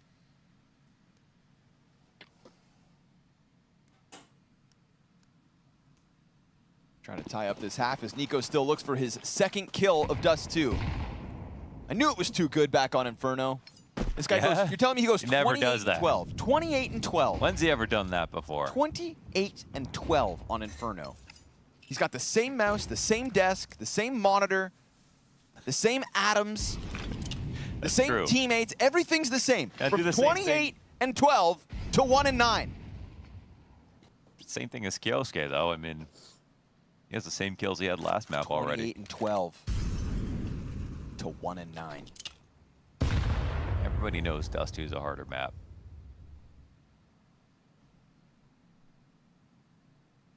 Sometimes I swear this doesn't make sense. Smoke grenade again at the exit of tunnels, just looking to get away with it once more, but this time we've got Rainwaker perched up top. Ooh, Azuwu empty-handed. He had that nasty round, but he's gone down for free in the follow-up, so good on Rainwaker to pick up the slack. Monte's just trying to hold them back in CT spawn. We're gonna get this window challenge in a second. Rainwaker gets ahead of it. Oh, They gotta deal with that problem. He's got another 4 kills. We've got Monte down to the spawn trying to deal with Afro. Oh, he's got a headshot back and a huge health advantage. It's either an ace for Rainwaker or a 1v3 to Monte's favor. Monte playing it super quickly just to get ahead of this, to see if anybody's in here. Doesn't know if Rainwaker's moved around. Could be the golden move. Maybe the ace in store for him. Monte's gotten into the site, though, 24 seconds. And suddenly he'll know. And Rainwaker just goes ahead and makes noise. Oh, man. Hell of an effort from Rainwaker in the absence of an Azuwu defense. He have dropped his gun. Monte doubles there was back. a chance he could have been in tunnel still. Yep. It's a hell of an attempt. Gives himself the right smoke grenades, plays it around, reads the window swing from Kerrigan. Pops through, fire to his left. I mean, he's been totally zoned in that moment. But yeah, gives Monte an easy close to what was meant to be a difficult 1v3, but when the headshots hit like they did, easy. Mow down here for the hold. Rainwaker just won this time, and his support is still outside of the site, so Falcons try to keep it easy. Afro plucks Kyosuke off the round, and this is going to be Nico, a 2-11 half. Everybody from Monte ready to get going on the retake that is going to be needed to deny Falcons a tied score at the end of the first half. Gizmy through the smoke. His teammates right behind him, but they get stuffed. And now poor Afro is going to have to make this happen solo from the tunnels. This lurk wasn't in position by the time they went for that 3-player smoke push. And they get wind of him. Send a flashbang his way in 3 sets of eyes. 4 Falcons look to just lock in this final kill. Sure enough, Monte the guy to secure it. Falcons with a nice rebuttal, doubling their rounds with the last 3 of the T side. They are this close to sending Monte to the 1-2 pool.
Flashing low. Coming. I can break.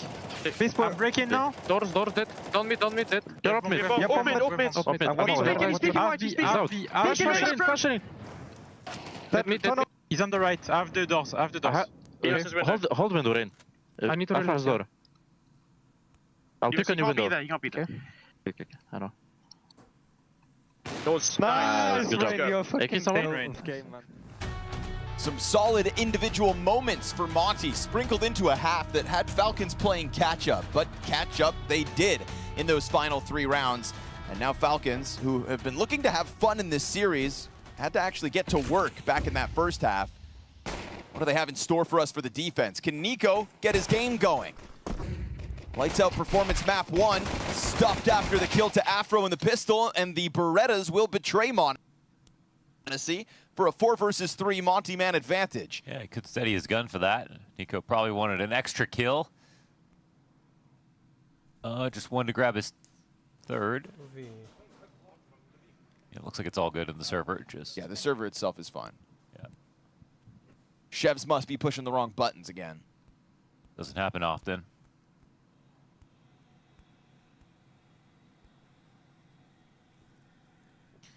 Gizmy's found a lead. They can go up cat off of this play if he's going to walk out long.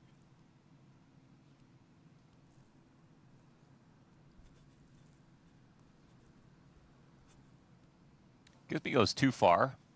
It's possible Kerrigan sees him. And that would be a little bit awkward.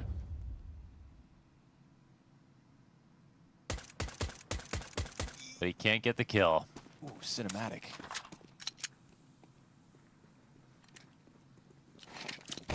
Flash high, trying to get into it, but Gizmy's just meant to be this anchor that lets everybody else rock up catwalk. Surprise, surprise. Rainwaker tries to get away from that, but can't escape fast enough, and so... It's not a totally lost position. Got TSS on a smoke, and they're really early despite not having a kit. Frank to the bomb site. Ooh, Dual Berettas go flying down. TSS still could be the hero here. Again, no kit, does have the smoke. Could damn well cause panic. He's gonna drop it in the front of the site. BMAS gonna find the headshot though before he can even touch that bomb, and so Monte right back to their lead. They keep it. Yeah, that's super solid. I mean, again, it feels like actually in this game, like we've got more good individual moments from Monte. We had 2 4Ks out of Rainwaker. You have that scout play out of Afro. You have the Azuwu 2K defending the B site tunnels. Rainwaker 4Ks. Yeah, said those. Rainwaker's other 4K. Said that too. Okay. Meanwhile, name the Falcons highlights. Kerrigan yelling. Kerrigan yelling.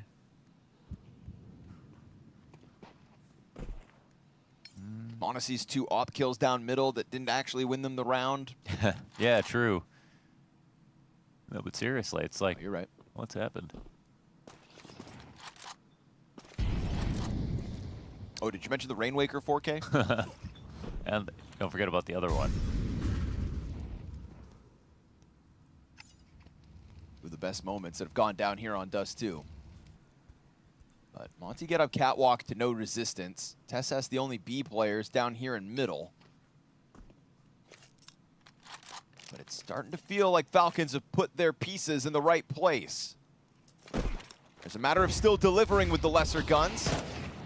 That scout comes back to try and catch T's in the elbow. Nico burned out.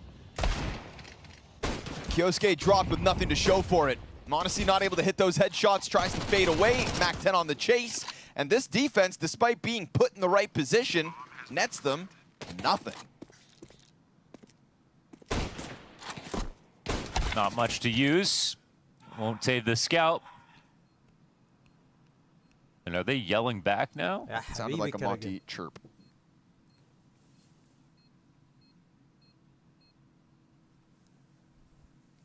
Don't get excited too soon.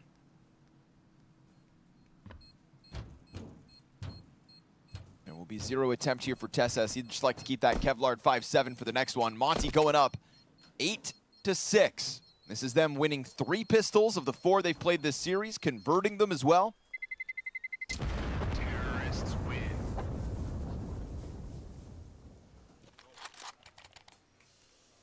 And indeed. Monte finally yells something back at the Falcons. As we'll get this CT side still just sitting back on upgraded pistols. A couple Desert Eagles. That 5.7 saved is the only set of Kevlar.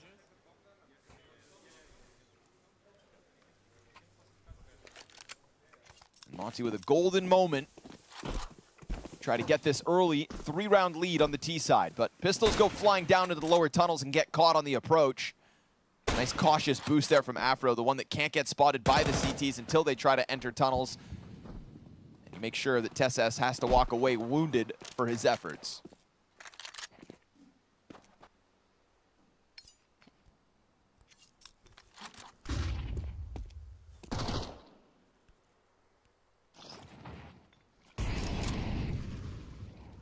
Nico on tempo to have his worst performance so far this major, barring no changes, of course. Just don't expect that to be the case, however. Him in this spot is still, for me, the #1 in terms of who can time grenades and rotate properly. Hits the dink, but doesn't finish off Azulu. Oh, no, not this round. Gizby's got a team kill. That's all because of Nico's damage, but the answer's underway. Goes back to the 3v3 swiftly. Nico's trying to buy the right moment to climb up through that smoke. They'll expose him, and they're going to jump on that, but he still kills Rainwaker. Deagle for Kyosuke eludes him. We've got 2 survivors on that one. Afro now with this 3K up to a 20-8 performance here on Dust 2. So let's start this half now with a 3-round gap. And Nico will have his gun. He's going to start this now. It's score 6-9. He is 4-14. If they win this map, I promise you, he'll get a ton of kills. He's the lifeblood of the connection between mid and A. He puts himself in a spot to hit all his nade timings if they go for cat control. And he kind of group up plays and timing. It's very hard to get one over on him.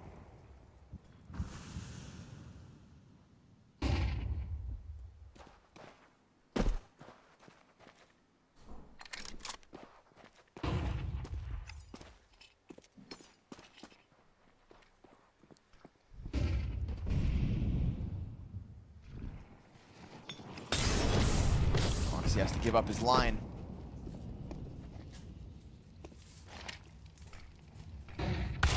Oh, man, didn't respect the flash. Nope. It was real perfect there for Afro. That was seamless timings, man.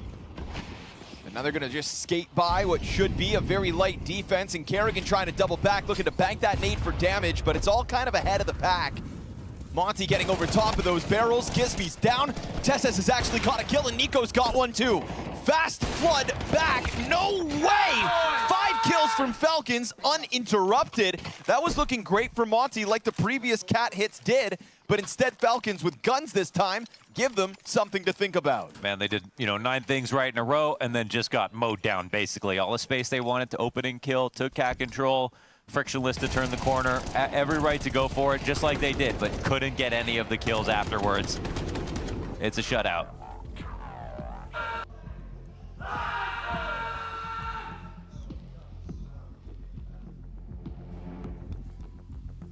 It's a rejuvenating first gun round for Falcons.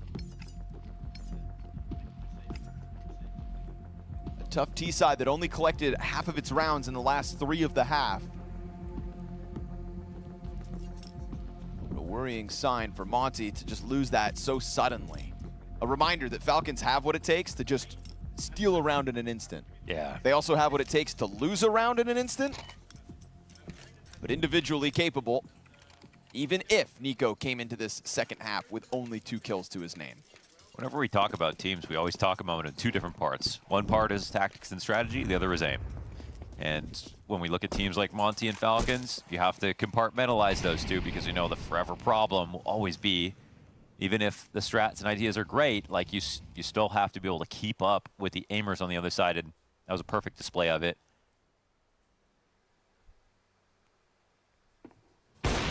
2 hero buy, this time for Monte. Armored AK and Afro on the AWP. I didn't know you could have 2 heroes at the same time. Yeah, you can. You can do that. Oh. Look what it's worth. TeSS gets blasted out of this one. Monte suddenly finds himself alone inside the B site, but Kyosuke clipping Rainwaker on that mid walkout. They may forget about the Afro op possibility. Why would you expect it? Monte kills BMAS, so at least one of the guns goes down, but Gizmi's picked it up off the corpse, and he's managed to get out wide. Monte killing Carry. Nope, rather. Oh, he the knows. Zulu. That's so good. Yeah, heard the push through. Insane. Opera gets popped. Wow, man. Monte with a triple kill and a big recovery from inside that B site. As Monte gave him the info, he just plucks them off one by one. He had to open himself up to the entirety of mid, which he just didn't have info on. His teammate's dead. Take that risk entirely and then read. Is it going to be someone to jump up on double? Is it going to walk out the right side of the smoke? And you can see him watching both and preparing for it, but delays long enough to get his first shot. Here's that third guy run out earlier too. There's no luck involved there for Monte. Just sectioned off every fight and hit every flick. Limitation in this next round for Monte because they went in with an investment. Afro won't have his op. Gizmi's stuck on the Tech 9.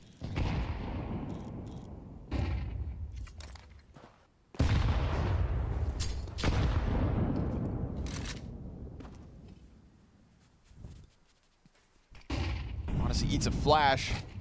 Would have been spotted top middle, tagged ever so slightly. That's the bomb working its way up catwalk. 2 players in front of the smoke grenade. This is Monte kind of being disrespectful to the utility that Falcons were banking on. Monte could climb up, but he's already got players beyond this. Sees them trying to get out of there, and it's a Zulu dead first. So slick. Just a light shot right there. Walks off. 92 HP. Into the car position. Oh, caught by Monte. He's reading everything. Yeah, he's powering up as this game goes on. Kerrigan over towards Long, though, dies empty-handed. Afro, another! Don't jump in front of his scope. 3 shots, 3 kills for Monte. Make it a quad. Ace! Right there! And it just comes up shy. Now that op needs a reload. He'll give Rainwaker a bit of a time. I don't know where that bullet goes, but it's not through Rainwaker. Tess there to finish. He'll take the flash assist for the 5th. Oh, man. It's a great round. My goodness, Valve. The 5th bullet. Hey. Need to reload. Hey. I thought it was nice, too. It was just, like, literally Where's so it go? Oh. 3 shots, 3 kills, 4 shots, 4 kills in this And one. then, no! I mean, you got to show it. I think he just... I don't know. Must have hit the ledge. I think he tripped over his shoelaces a bit, maybe took a step. Ace. Nice try, Connor. Nice try. He was right on him.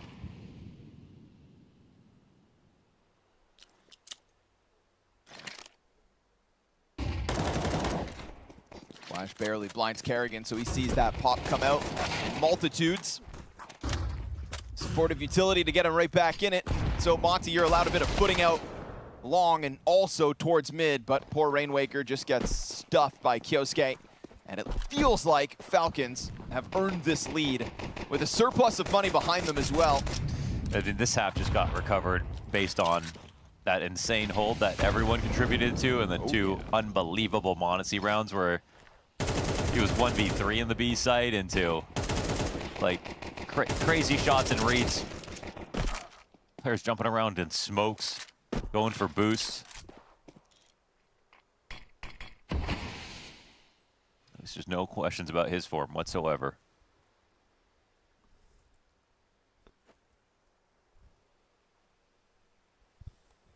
Now that you've got the 5v3 versus what is still majority Glocks, it's comfortable for Falcons. They'll lean back. They'll let Monte have their fun. Group up with this hope that, yeah, maybe we could still take it. I don't think so. Ready to swing out middle. Bloodbath for Kyosuke as he finds himself on to the quad kill. And that is indeed Falcons pulling ahead as Monte need to play catch up, but still, by the looks of it, okay, they manage. They'll put that op in Afro's hands. He had to wait because of the hero buy between him and BMAS that one round. Oh, because he ended up losing the gun, right? Yeah, because they committed to try to kill Monte because they were so close. Yep.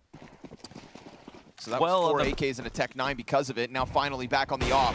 Oh, double collateral out of Afro. I mean, he's having a game. That's why you want him on that sniper, clearly. It's both of the players jumping over to the B site. You've got 36 health between 2 players to hold off B. Doesn't know it, by the way. But sometimes you do, you know? You don't, but you do. But can you comment? I would. That's why I go B every round.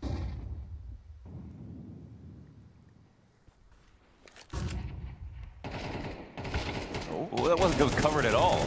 Okay. Oh, that Nico was fed kind to of the silly. wolves. What the hell? They're going to eat a grenade on the approach, but, I mean, this is a round that's going to perfection for Monte. B player pushed off. Now Afro sees he did get that hit. I'd love to see that setup from a top down. No one was watching that at all while he was playing anti-flash, right? They could have just jumped out. There was 3 players. Yeah. Nico plus 2. And Monte's op will not be allowed to save. Bomb down on the A site. Op makes a world of difference in this one. Afro with 2 assists and a kill in the middle of all that. The moment he gets back onto the op, we see that contact through doors. And then this cat setup just falls apart. What's going on here? Oh, they were, okay. I was like, I swear they were on the angle, but then how could they not have covered it? So, yeah, super solid flash. But wait, why wasn't one of them playing anti? That's the next question that we have to ask. I guess they had a third guy in the corner. And he just didn't slide out. They're waiting for the walk up on the railing. They get the first kill. Second guy tries to swing out, but there's 2 CTs as well. Then the flash comes in. Third guy swings from the corner. Doesn't go that way. Can you see it though? Can you see what they wanted? Yeah.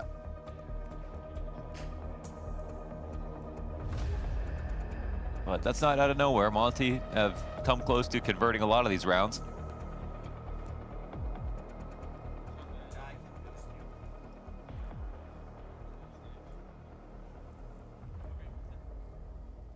I don't think Falcons are going to leave this game with a lot of confidence whether or not they win. I agree. They certainly had some fun.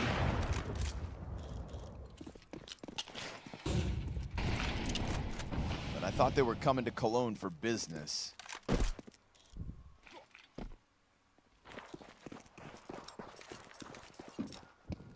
They had to go up against Tom Bisbee.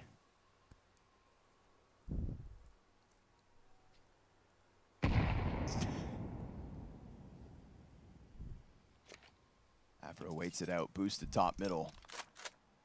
But disassembled before the smoke actually fades.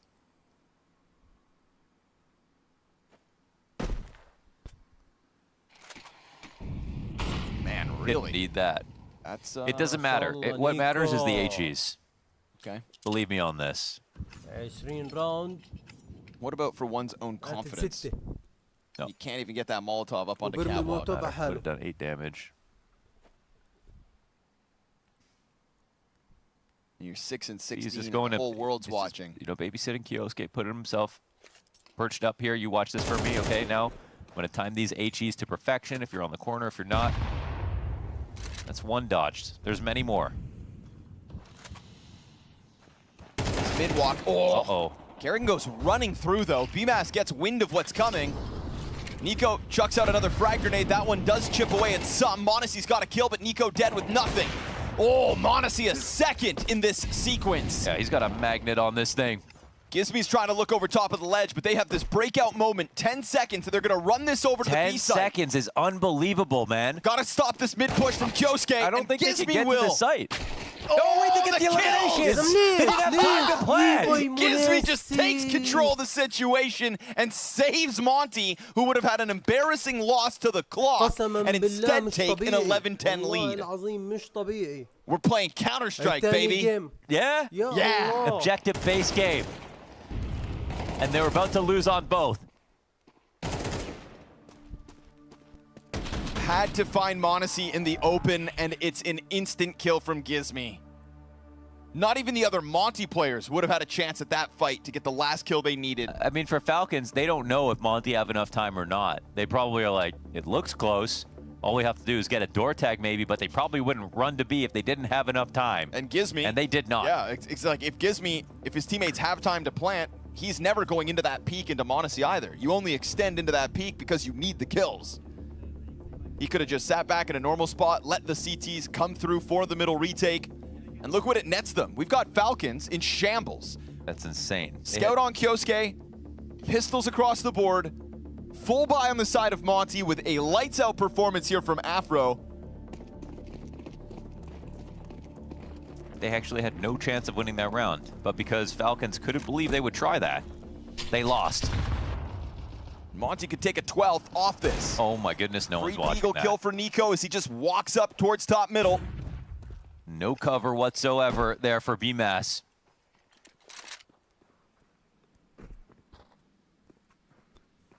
And a re-push up mid. Azuwu is covering this now. Monte and Nico right here for the fight. Toying with Azuwu, they do back up. Rainwaker coming down the stairs. They just want to push him back, but honestly, I think they need a little bit more than that. Now what's the move? 4 players long. Not going to see anything here. They just run back. Mid-lip walkout looks, you know, somewhat promising. CTs are split up a bit. No way to open that smoke, but you've got 3 CTs on the other side of it. And TessS has already been found out. With TessS getting tagged, pressure's on. Boost does give an angle. Kyosuke, a little bit labored, gets there. Afro's going to stay locked in, committed, up close with a Tech 9. Whoa. And as he pushes through, he's trying to find safety here. The smoke spam from Monte. Rainwaker, yeah, that's what they needed. A good distraction to just let Afro find those last 2. He's turned the sirens on. And a 12-10 Monte lead on map 2. They've actually locked it in overtime here on Dust 2. The buy comes back in for Falcons. They put in an honest day's work over and over again, and eventually it pays off.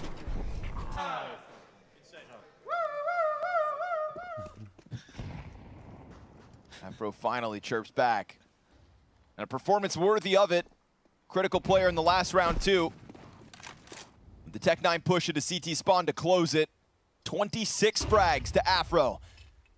And Azuu's got a sitting duck on the other side of the door, but Kyosuke regains vision. Here's the rumblings of Azuu's fallback.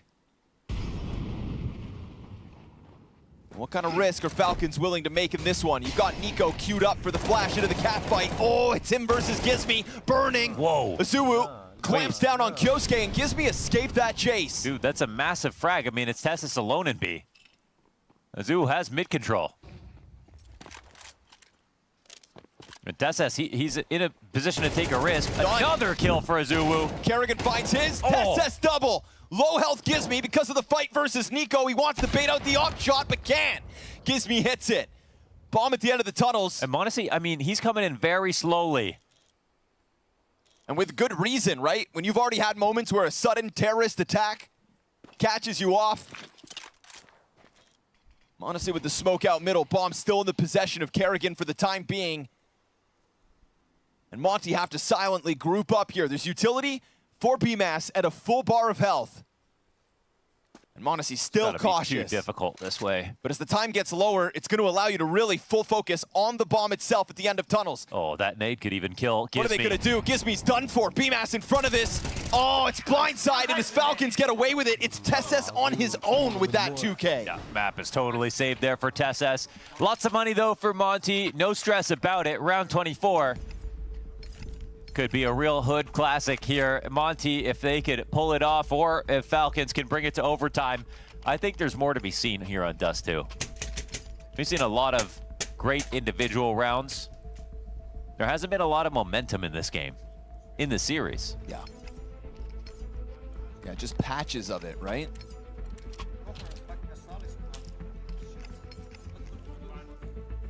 Five 3-round streaks. Kind of interchangeably between the teams. A 4-round sequence from Falcons that didn't feature a Monte bomb plant, despite them winning more rounds on this second half. Just kind of dries up and then bounces back in. So here we go, full guns in the final round of regulation.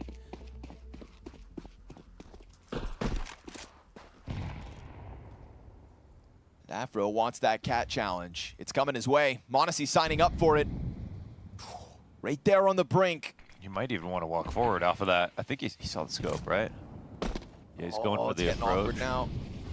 They're going in for it. Yeah, hits the leg, but takes full damage. Monte's out. Afro, I don't think he cares that he's low. His 27th kill secured. اوبر بس يعني. TeSS plays the same position as this B anchor once more.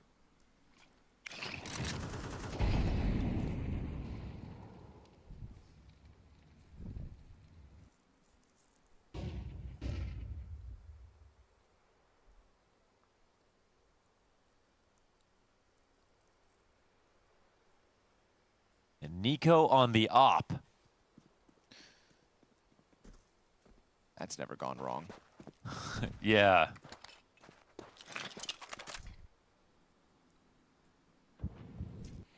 I mean, TeSS, same spot. Again, no help out middle just yet. Surely this doesn't work twice. I Same mean, Nico spot. is just kind of like out of this round now entirely. because he's so far away with an op. CTs are not coming over here. They're not looking for any more information. They're approaching. And TeSS dies. Yeah. Okay, call it, Goes right? slightly wider, and by their standards, Rainwaker blasts him out of it. 3v5 retake of the B site demanded of the Falcons. Kyosuke's got Gizmi out here, but Gizmi just putting smoke to the left side, bullets to the other. And Monte, it's a hard-fought battle versus Falcons, but it's a hell of a performance from their opper. Once Afro has had this op in some less rounds than he would have liked, but he gets his impact, absolutely. And then this final round of regulation, they let Falcons have it. 13-11 victory for Monte on the Falcons map pick. A total disappearance of Nico between map 1 and 2. We anticipated the bounce back after the slow first half. That never happened. والله never happened. Only مع Falcon.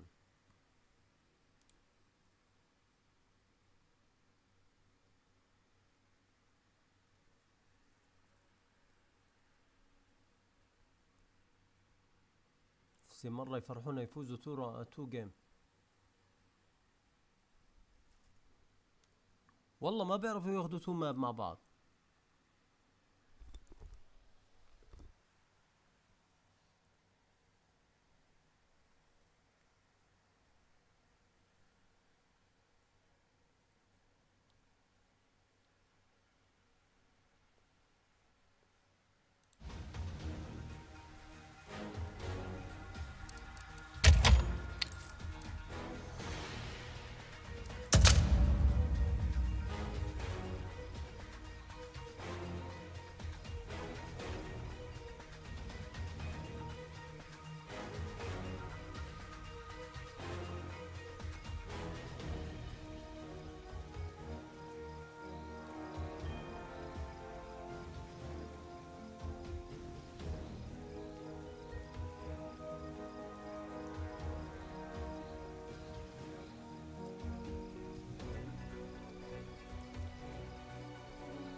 والله ما في، هذا بده نص ساعة تقريبا الجيم العادي.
One ups. Affirmative.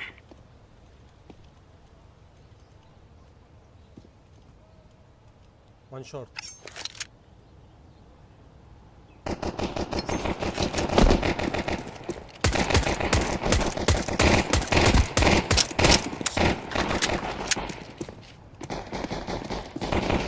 Oh, bomb! Counter-terrorist win. There you go.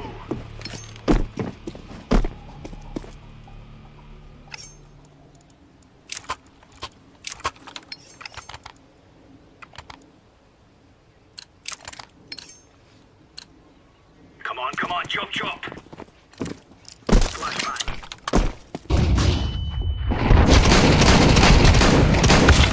Counter-terrorist win. Yeah, champion.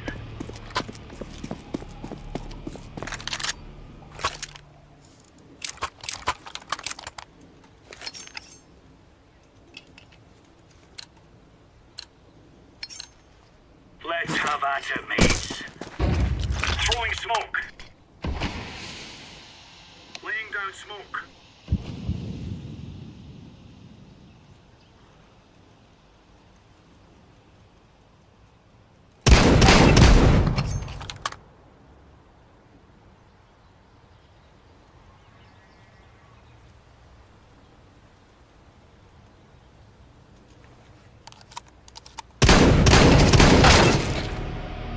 Throwing a grenade. Throwing flashbang.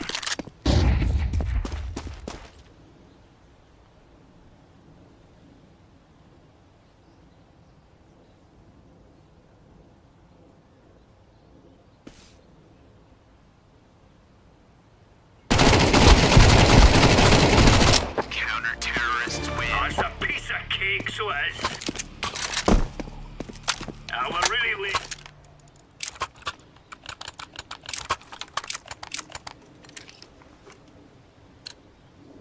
There you go. Move it, son.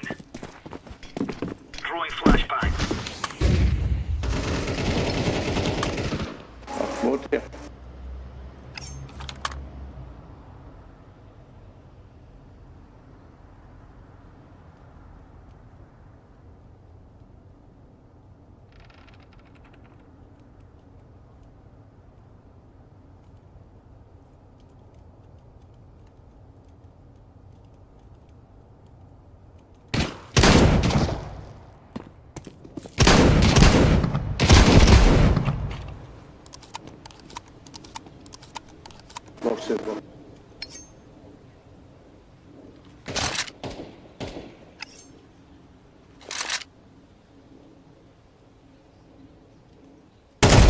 Counter-terrorist win. Good stuff.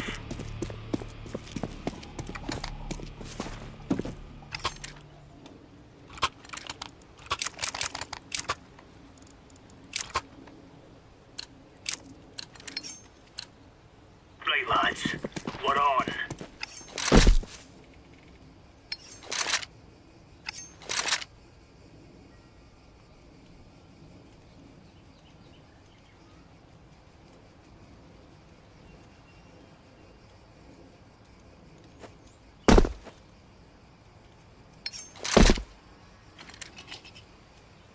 Smoke.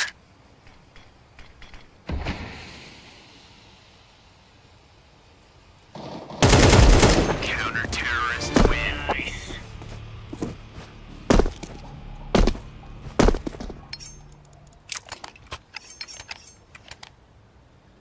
Oh, it's a piece of cake, so it is. Go, go, go.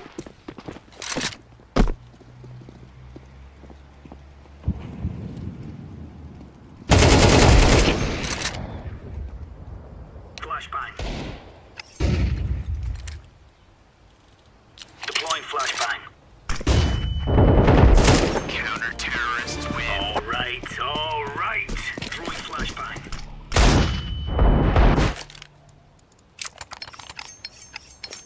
You're a champion.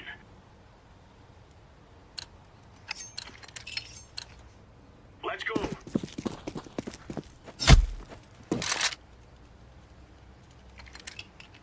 Throwing smoke.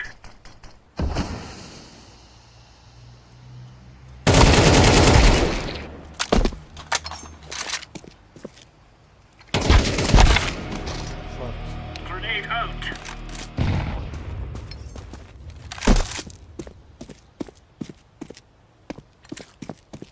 Deploying flashbang. Side.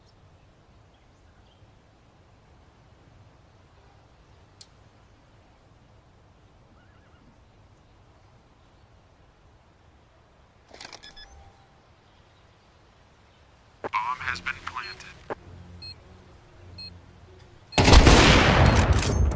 There's no stopping us. Defusing the bomb.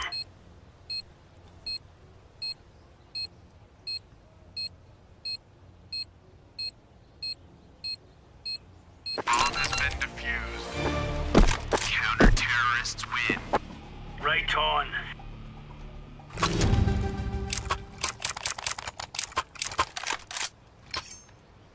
We're in the clear, lads. Let's move out.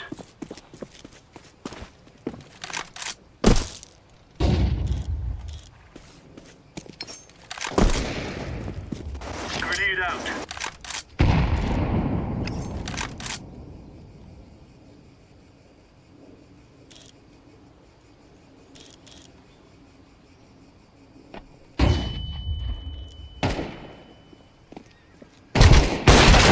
Terrorists win.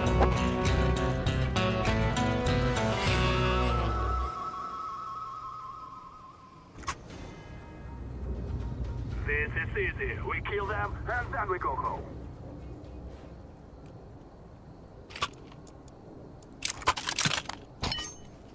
Fear us. We will make them regret this day. I'm throwing a flashbang.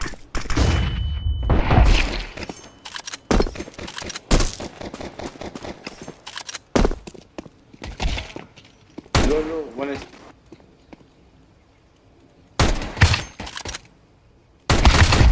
Terrorists win. Run, little girls, run! Bomb has been planted.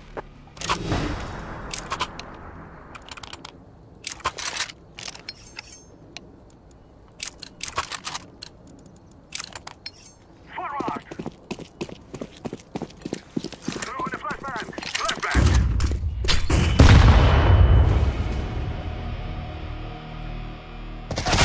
Counter-terrorists win.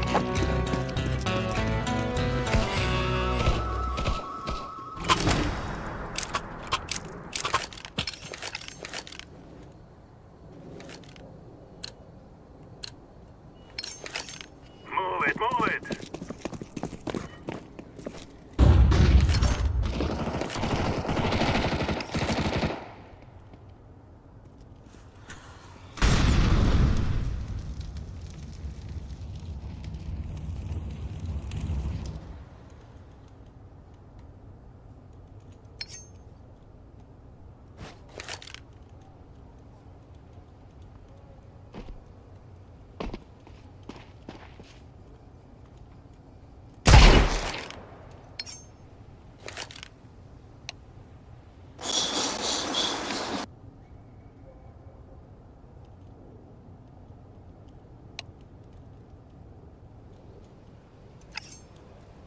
Terrorists win.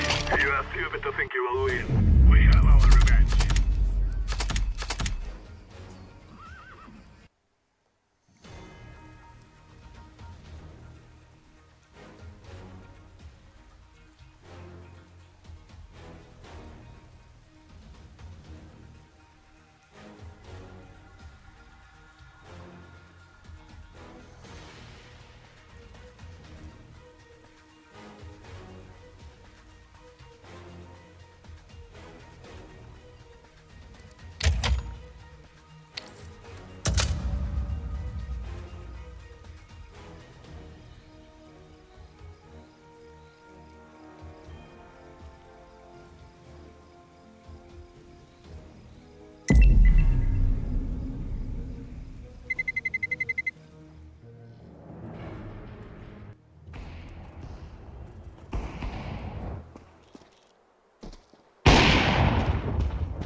Guys, take the bomb, come B.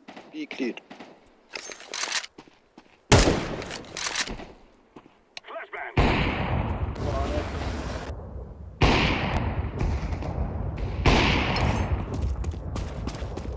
F1. Look up.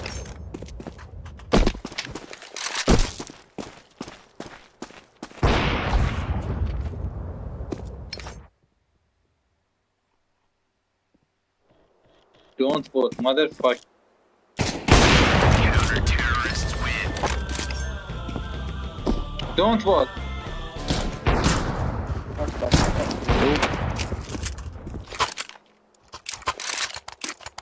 Guys, we rush.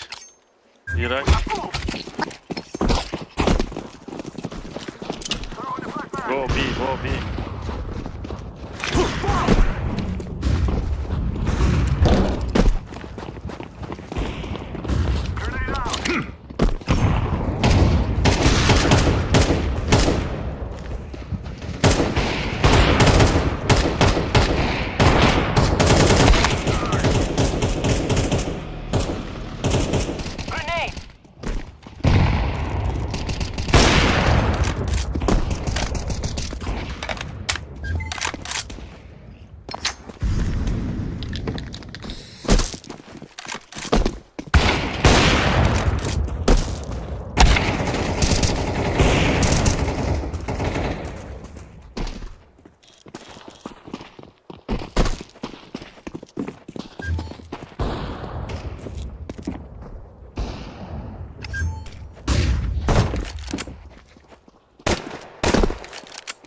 Go.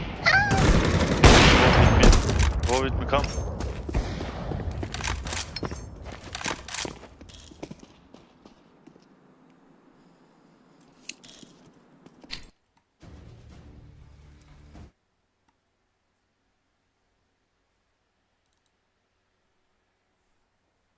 Convinced me. They've got something. They make their opponents frazzled. And we saw Falcons frazzled in that last map.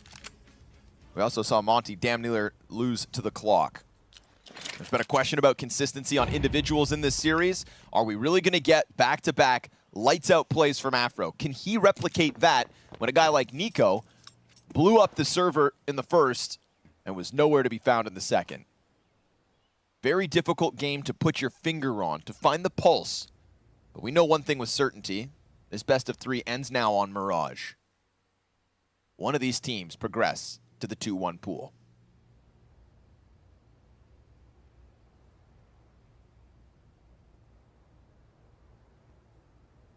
Falcons with a CT start and 2 pairs of Berettas. Smoke for Kerrigan. Oh, lovely stuff from Gizmy. Gonna sit Nico down instantly.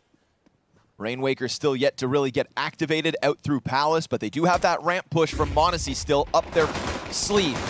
He activates, swings wide, just churns through, and doesn't even get the second, but does set up Tesses for the double. Kyosuke taps out the head, and it all falls on Azuwu at 30 seconds. They know about him. He's a kill deep into the game. Dealt with the player through the murder hole. He hears the stomping. I mean, Azuwu. They going? It's actually they're going to re-clear the sure flank it's so not they there. can play this together. But he's right there already. He heard them running away, and now with the smoke drop down, he can go for a plan if he wants to. He's gonna make the money. Tesses could try to play it fast, but he's only got a USP. Up close, missed shot from Azuwu. Falls back, fresh mag, and can come at this smoke from either side.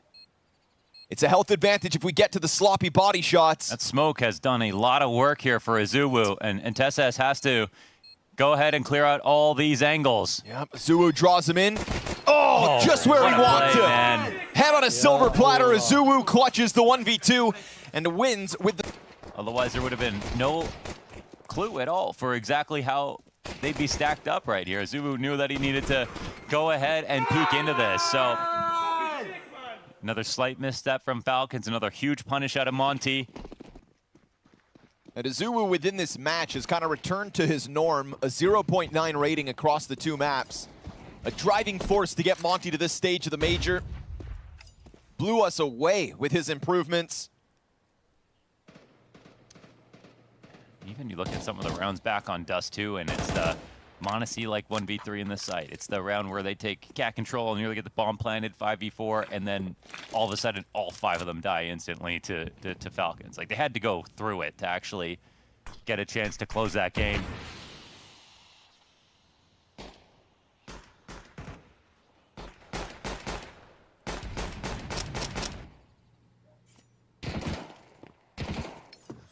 You've shown him the Zeus now. Ambitious. This Rainwaker just leans far enough back to deal with that. Desert Eagle goes down with nothing. Fast flood from Monte up through connector to seize control of the A site. And it'll just boil down to the ticket pop-up in a second. Kerrigan actually catching a P250 kill. That one coming via catwalk. Now the ticket player gets active, but it's a bit labored from Nico with only the P2000. He'll find nothing. And Gizmi looking for some money for his efforts. So we get Monte converting pistol for the 2-0 start here on Mirage. All you could hope for. It's calm. They don't lose much. Only need a rebuy on a Zuwu, and they know that the buy's coming in for Falcons. I want us to remember all the times where we, you know, had fun. You know, we basically are a fucking boy band living together, okay? So I want us to remember all the good fucking moments, okay? And to really play the game as it's supposed to be. We can always outplay them, okay? But the most important thing here is that we're fucking... That we're fucking, that's always the most important. I mean, yeah, they could be Afro Man and the Kaka Foo Fighters or something like that.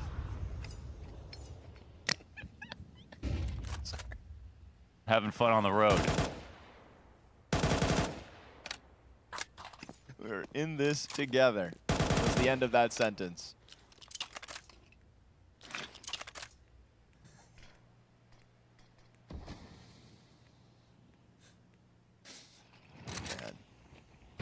Killing Zoning.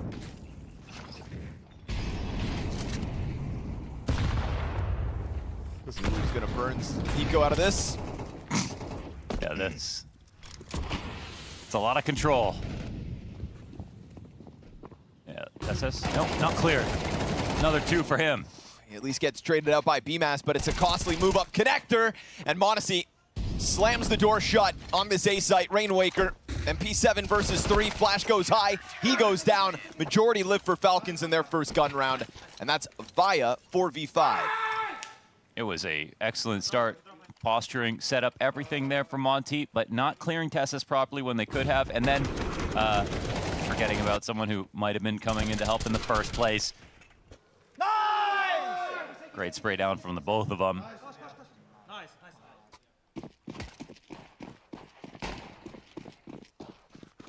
Util to isolate the ladder fight was great.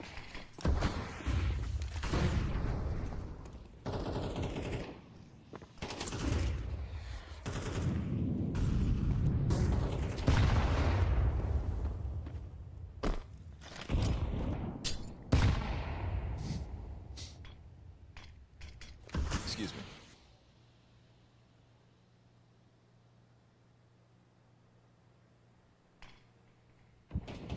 Boost up in a smoke in front of Nico. 2 players down under the windowsill. And we see this movement from Azuwu. Challenge to the catwalk goes Falcon's way. That's a tough spray. Azuwu about to phase this in 2 seconds. Nico coming in for the clear. That's everything. Very nice. No head armor. Didn't have full HP, I think, anyways. Honestly, just slotting in under balcony. Dies out to Gizmi. Good entry to try to get this one going back their way, but Tessus reveals himself, extinguishing the fire on the ramp. Trying to turn away from the flashes. Ooh, nice adjustment to finish off Gizmi. That's what Monte got started. Tessus finally down. BMAS in the middle of 3. Drops 2 bodies, but it's the numbers game that works out Falcon's way. And they'll tie this game 2 rounds all. Yeah, this could be the start of the Mirage, a nightmare if Falcons are looking this confident. Tessus really has no business being this good on this team, honestly. The 2Ks that he puts together sometimes are so just laser sharp. Such a soldier.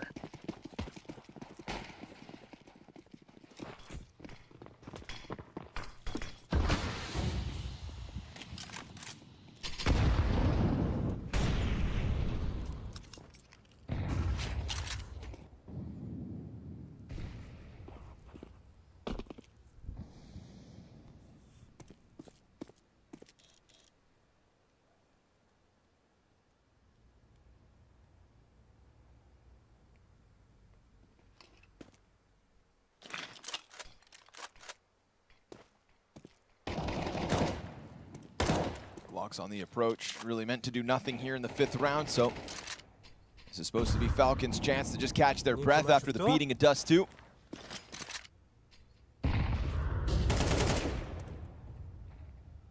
And it's all prime for the taking as they just trickle into Nico. This is the guy that really needs to build that confidence back up. I'm sure he'll even be asking himself, like, how did I let that happen from Inferno to Dust 2? What's wrong with me? And me specifically. When you had said it, I was like, oh, well, they got the whole CT side to play. Right. It's going to be fine. It'll all come back. Nope, never came back. I was ready to see him turn it around. I really, I thought you were dead on. I've also written Nico off too early in a game, only to see him become a two-sided player. But no, Dust 2 was an absence. Now 5-3, right behind TSS at the start of this third map. Gizmi remains locked in on trying to make this upset finish. 2 mid smokes with only 1 player behind it. And yeah, nice shots from Kyosuke. That's just going to totally cut off one end of the attack. Gives me still best TSS. Crazy pace. Nico's got players up above him. Free for Nico. Triple from inside of this, then quick swift move. There's the quad. Nico on his own as the bomb site falls around him. Yeah, he enters the fray. That's insane out of Nico.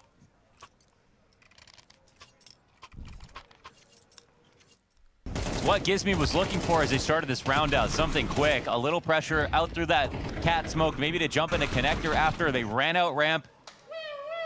Didn't catch anyone off guard, doubled up inside the site. That's not what they were hoping for. I like the tempo that they kept to, even though they lost B-Mass out middle. Yeah, I think they were hoping for like full mid-control setup here for Falcons, and they would have to scramble back the stairs and everything, and they would be already across the site.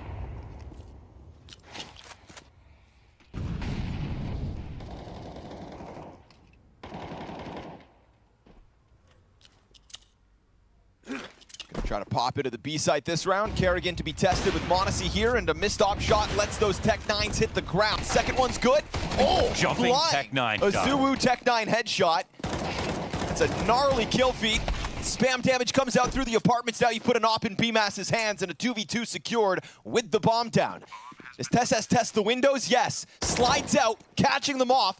That's good damage. Oh, the nades. Oh, it's good. Wow. He finds the bounce. Just a bank off of the dirt, and you've got Afro's Deagle 1v2. They technically don't know for sure that he's here. They are at the right note. Looking around for him. Yeah, missed chance there for the Desert Eagle. Great attempt, has to be said, from Monte to just flood into the B site. Even with Monte picking up a kill, it's the Azulu Tech-9 that opens the door. That cat player makes it up, grabs a gun, makes things weird, but it still comes up as Falcons' 5th round win.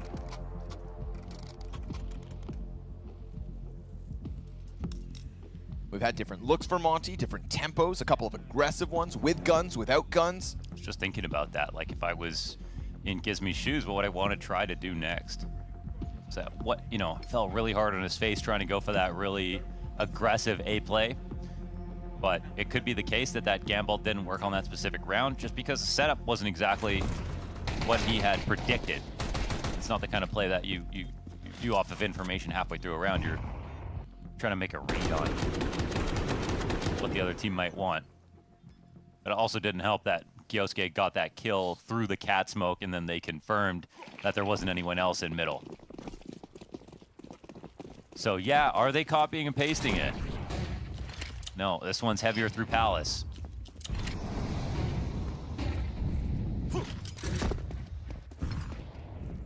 Just making sure they cover their tracks with the same bits of mid-control utility. That incendiary will not be countered. Gonna double flash out the ramp, maybe. Right side smokes. And yeah, this is what they were looking for last time.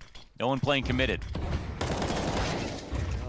TSS tries his hand at it, but blasted away. Great coverage as Azuwu collects hits on Kyosuke. And a nade already taking the wind out of this retake attempt. If ever they wanted to sign up for the 3v5, it'd have to be a hell of a retake. That's nice. I mean, that's what they were looking for, and I think it's nice for the team when, Gizmi makes a call like that one previously. It fails so badly, then they just dress it up a little bit differently, but he gets to prove that his logic is right, or that it was just, good call, wrong time, and that his team's there, trusts him, feels like suddenly those ideas, you know, that package of ideas that would have been these A hits, it just suddenly becomes viable again. Yeah, it opens the door in the future. Maybe you don't do that next round, but now it's always a threat. Monte continues to hit a nice shot.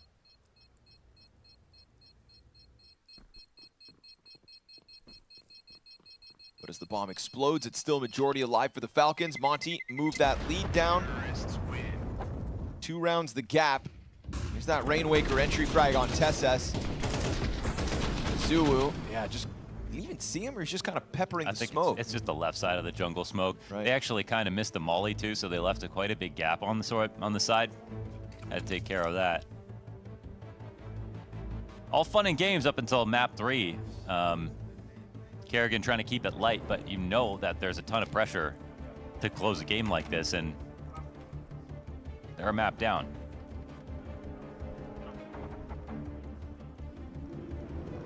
Going 1-1 in the series, not what they expected.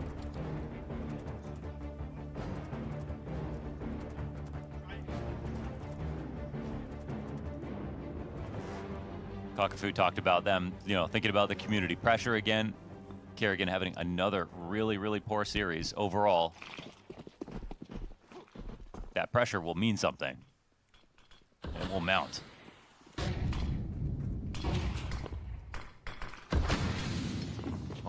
Oh, triple nade works! Yes, a kill sir. and a half!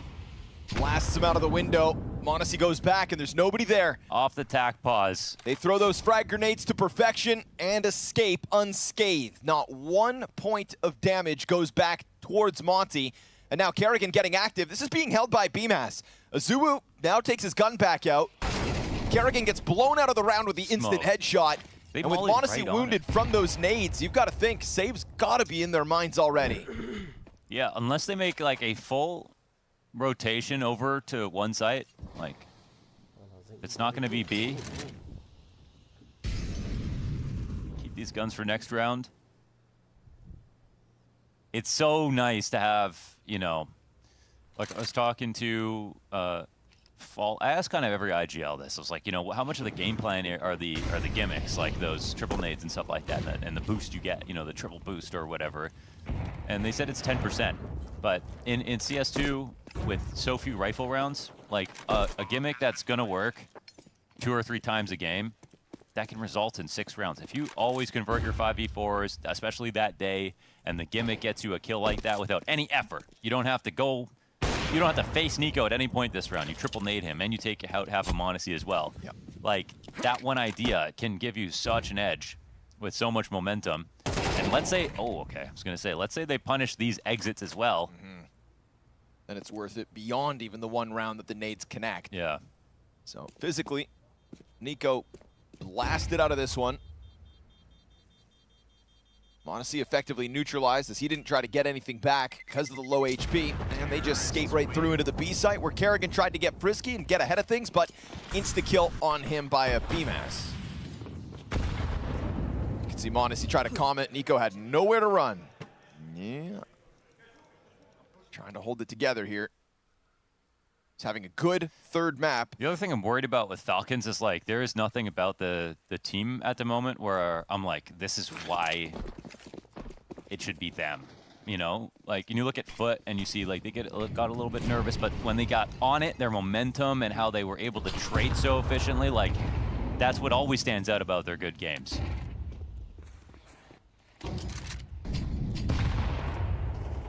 Not really sure that we have much of an identity at the moment for Falcons. Tesses thinking skinny as he finds this very slim position between the smoke and the flames. Just to get away unnoticed. Catwalk up, almost caught a glimpse of Gizmy. Oh, Gizmy, he wants out of here. Cat player comes wide. Good on Kyosuke to tether off of the Opper. Monte takes damage for his effort. Tesses slides back down the ladder as Monte looks to take over that position. The smoke is soon to fade. But they have managed to walk out through the ramp already. Yeah, that's going to catch Tesses off. Now Monte has to deliver. And so he'll catch Rainwaker on the exit. Bomb is afforded a space. And you've got a Zulu with a late B-site activation. Yeah, he kind of wants to move quickly because now the bomb's not planted for Cat if he's going to be involved in this at all. Nico knew the B-Mass was over there, and now it's just a matter of finding a Zulu. But it's going to be a real impossibility for him to even get close to that bomb. Kyosuke already on the defuse. Yeah. Although this is a 10-second defuse. If he had run through CT, imagine if he threw his frag grenade, you know? 10 HP on the defuse. Oh, wow, yeah. Kyosuke's sticking it with 10. But hey, so be it. Azulu on the other side of the map, and Falcons do what they have to just deny the post plant for Monte, getting back to a 2-round lead. A little early there for Rainwaker. Once they had gotten the kill under balcony, and if they had waited for their smokes, they knew that Monte was over here. Don't know where to put your energy. I see it. Grand opportunity missed. Falcons do well. They get 6, but I don't think they're content either.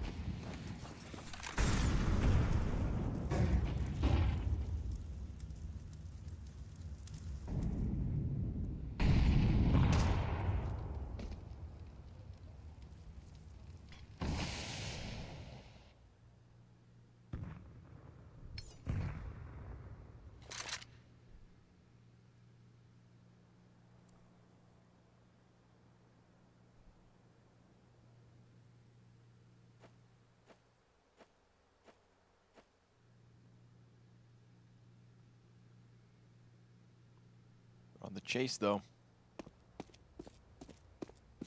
Rainwaker starts stomping his way out of here to go get over to the B site, but you can see Falcons leaning this direction. They are on the right read. But individually, can they hold back Monte? Why, that should even be a question when they have an extra player here, but it's true. Just don't know. The execs have been pretty good. They get by Monte's scope. Yep. Kerrigan smokes himself off. Kyosuke activates him, and Kerrigan a kill apiece. Here comes Gizmy up the catwalk. He's found damage on Kerrigan, who's still hanging on for dear life. There's also a fast flank from TSS in position. And as they continue to slow out Monte, even though they found the kills, it's the TSS activation that's really going to get this going. Turned on by Rainwaker, Monte in the middle of the site. And so Falcons with enough pieces in position, and Kerrigan ultimately catching 2 kills there on the hold. He did not go down without a fight, holds his own, and puts Falcons to the 7-4 lead.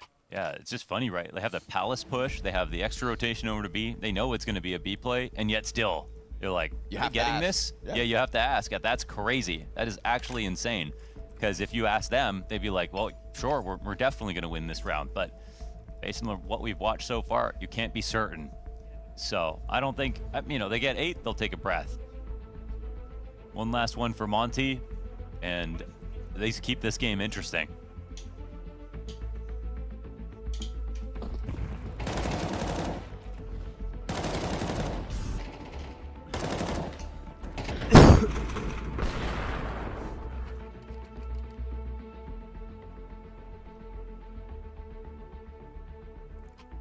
Takes effort and a hectic moment there for the Falcons players on the site, though.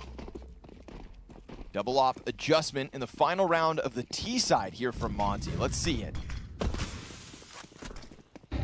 Talked about gimmicks. Here's a change of plans, and it's good for the opening kill. Monte popped from over top of the smoke, and Nico doesn't extend beyond it just yet. That second op, of course, simultaneously over towards the A-ramp. Great play. Damn. Afro finding the kill and then supporting Azulu to get a 5 versus 3. A 5-round T-side for Monte on Mirage. That is a doable position once they switch over to the defense. Utility's been pretty seamless so far for Monte.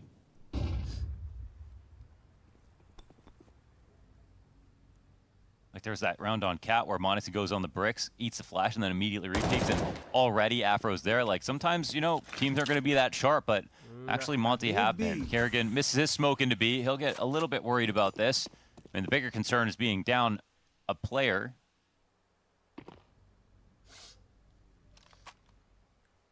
Wow, they're actually stepping on some kind of fake. I mean, this could end up going underpass, but it would be pretty slow at 40 seconds. Missed Molly. It's not ideal, Can but they get Kerrigan to take a peek? I mean, no one's here in the window to support. Kerrigan hasn't budged. Okay, this is last second information. You know, it's the kind of moment where Kerrigan will see someone walking outside. Here we go. They might forget about him. Shoots down a Zulu. Does he expect a second? Gizmy's gone quiet. Afro and Rainwaker open up the site, and that's going to have Kerrigan biting down on the opposite site. Dangerous game from Gizmy. I love that Monte not only pull out this double op setup in the final round of the T side, but have the gall and the nerve to go for that late play B. Well earned 5-round T side here for Monte.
The Falcons thought that they were going to find themselves in an easy third map.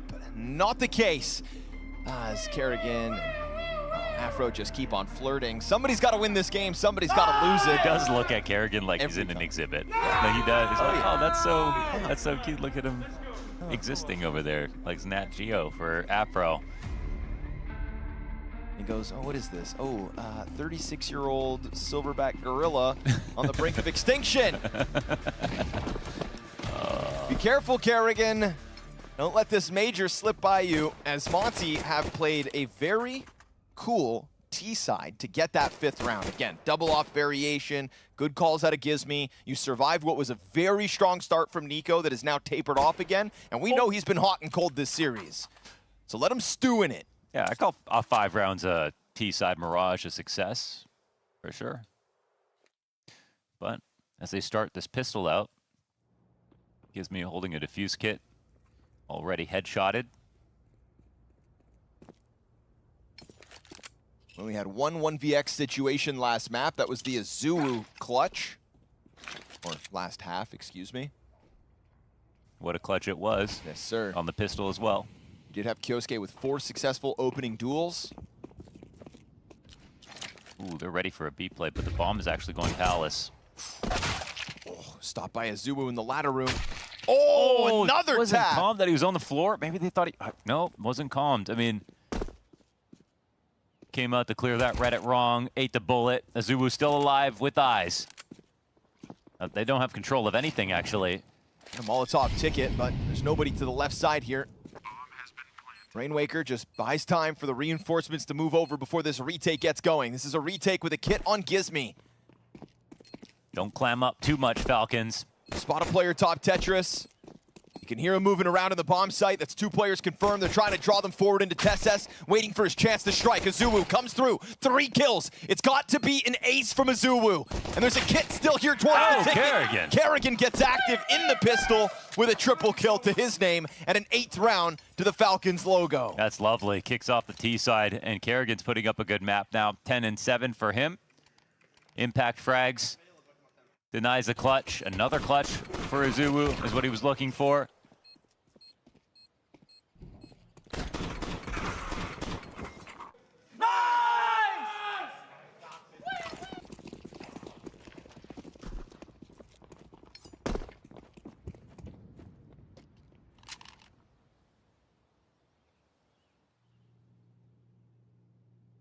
Won't be the full-on A-stack. Couple guys here. Jumping Mac 10 gets the better of Rainwaker. Tough way to go. Afro's scout has had some lights out moments, and they're gonna try to boost him over the ticket. Predicted by Tesses, who's happy to double down on this one. Chucks the nade into Gizmi, cuts half his HP out, and he'll be lucky to move that scout into the next round. That's all Monte want. They know this one's a foregone conclusion. To save 2 MP9s and a scout, that's their silver lining. Falcons up 9 rounds to 5. That's like, it always feels scarier to have to take it to an A play if there is going to be some kind of 5-player stack on the CT side.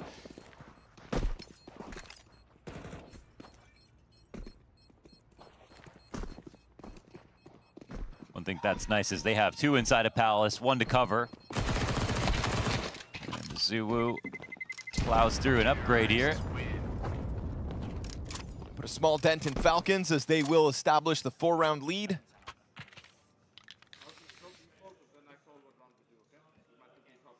You know, sometimes it is Tesses that bails them out of a tough spot. He is the highest performing player off this round. Honestly, feels like he's like the most responsible, reliable presence in a lot of ways.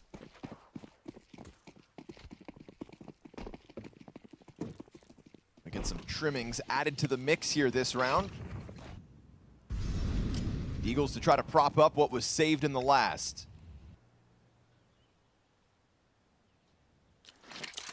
There is a worrying possibility. Falcons T-side just takes this game out of Monte's hands.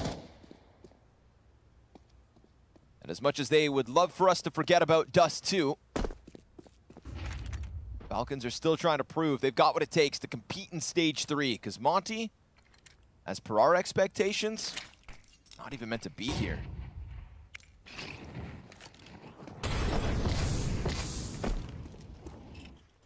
Gives me not using that smoke just yet.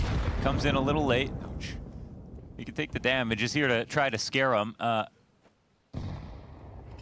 don't want to have to stand by any utility.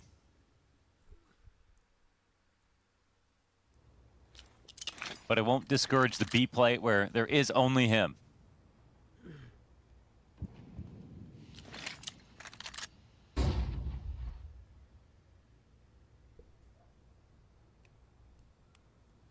Window smoke gives good reason for Azuu to be nervous. Ooh, Desert Eagle. It's been found out. They spotted on the cross. Tesses just throwing himself forward to just gather the information. And in doing so, free round for Falcons. Now, we talked about what was saved in the last round out of Monte, but now we're talking about bonuses here for Falcons too. This has cost them nothing. They can keep all this.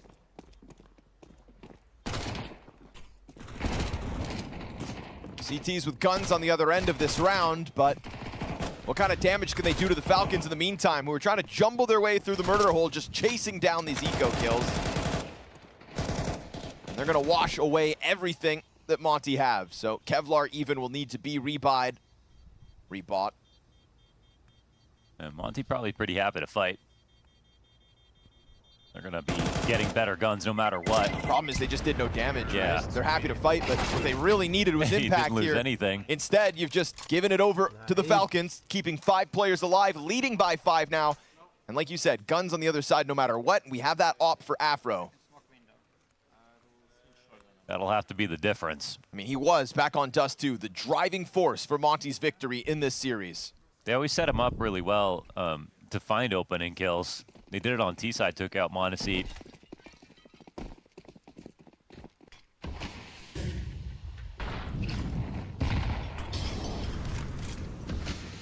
والله ما بقتنع غير لما يصيروا 13. والله ما بوثق بلحظة فيهم هدول.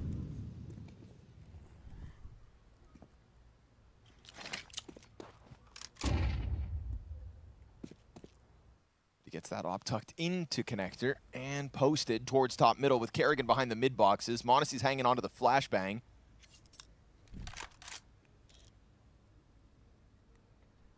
Falcons just looking to tiptoe their way into victory in this best of 3.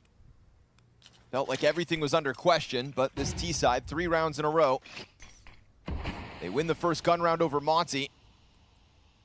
It's a short journey to victory lane today. Okay. Good catch.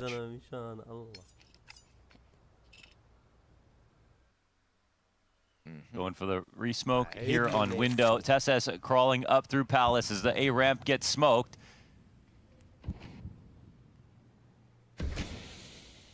Afro in a good spot to go for first contact.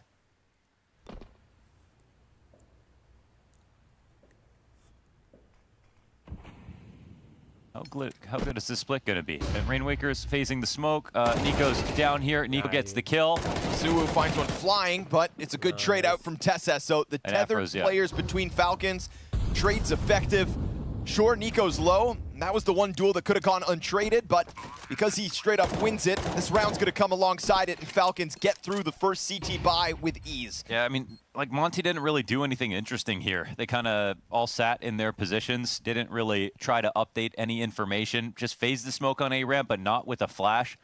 There were no opportunities to trade those kills. Instead, it was just hopefully one gets a multi, another does. I feel like it's a moment where you call attack pause. Some of the reminders for them have been in that vein of like, yes, fire up. Let's fire up. Yeah, that's you know, kind of a disappointing first rifle round to kick off the second half.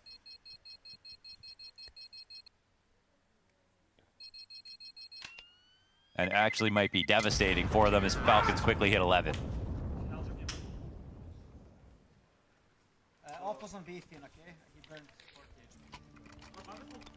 And then we'll use their third timeout.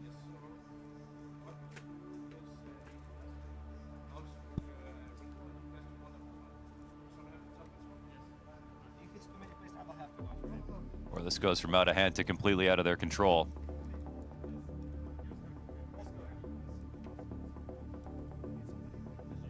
Kind of wants to see the CTs always building connections with each other, moving and taking new information so you can advance your position, not just see what happens to the one that you started with.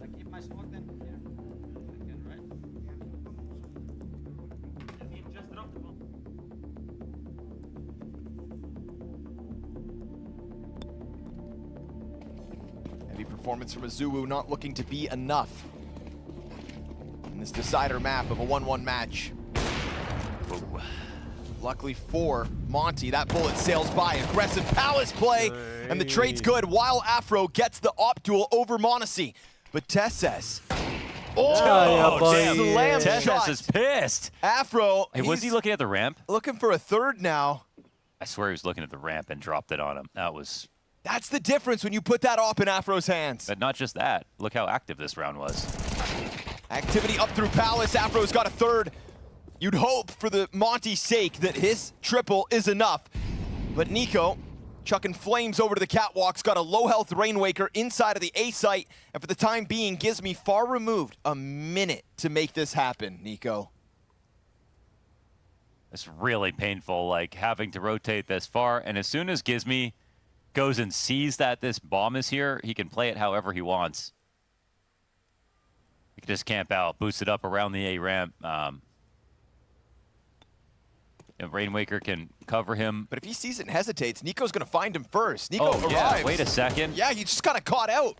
Just gets wind of it. You know, you're stuck staring at it like a treasure. Oh, so awkward for Rainwaker. He's on such low HP. Nico's going to grab the bomb, but he could go B if he wanted to. Do not let this aggro round get wasted. Nico's just got to hit a bullet. Rainwaker needs to hit the headshot. Oh, perfect. It's perfect, yeah. No, it's a misthrow. Wait, he hit himself for 20 damage.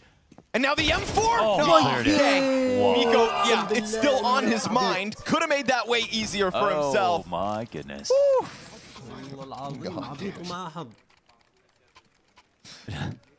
Everybody take a breath. Good thing he was the one with 100 HP. I mean, that's just enough. Pretty good read on what was going on, at least. But it makes Rainwaker look up over Tetris. Just a weird thing to happen, a grenade pop on top Tetris, right? It's like fireworks above you. And so Afro will have this back-to-back op, but 3 kills weren't enough last round. It's a recovery out of Falcons, not just within that round, thanks to the Nico clutch, but just within this series, looking to put a damning stat line in a potential 13-5. A lopsided finale to a best of 3 that some would have hoped Falcons could have skated right through with ease. But Monte bring the challenge game after game. Mostly fueled by Afro's plays back on Dust 2. Here's another chance. والله هذا مش طبيعي. Rainmaker makes the push forward. Rainwaker. He's gonna get the drop on Monte. No trade immediate. Oh, nice. Kills Tesses. Had some of that early damage as well coming through in the end, and Nico will probably walk it to his death, yes. BMAS takes him out. Kerrigan last alive. Does he really want this smoke?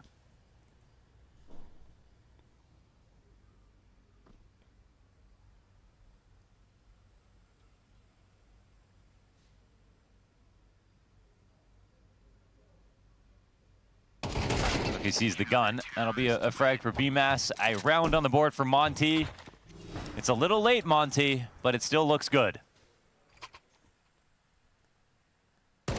Common ground between these last two is that Afro op kickoff. Rainwaker double kill on the ramp also bodes well, getting forward into the setup of Falcons. They seemed unprepared for such an aggressive move. Not even able to get that trade back.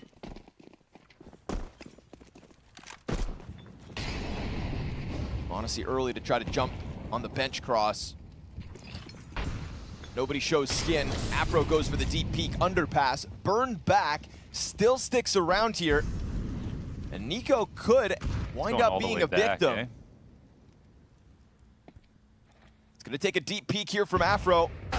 Yeah, he's suspicious. Nico, he kind of walked up. Nice shot. Took his time, slunk back, punished Afro. Utility pops. Tesses gonna just be thorough. Dangerous amount of space now for Falcon. Yes, sir. Rainwaker on the edge of it. Plays over bench. Gets one versus Kerrigan. Kyosuke sprays back. And it's BMAS off at the top steps. We'll find this equalizing kill. There's also a bomb dropped, and Nico unprepared for an aggressive move out of a Zulu. Ticket player traded. BMAS still locked in. Monte knows he's got a duel, but it's BMAS this time with the multi-frag. A triple to his name as Monte across the board start putting forward kills to keep this game within 5. It's a very sound hold. I mean, you got $2,500 on Nico, $3,300 on Monte, $2,900 on Kerrigan. Tesses drops an op over to Monte. And they are arranging for some kind of buy here. Not everything you'd want, but a scary amount.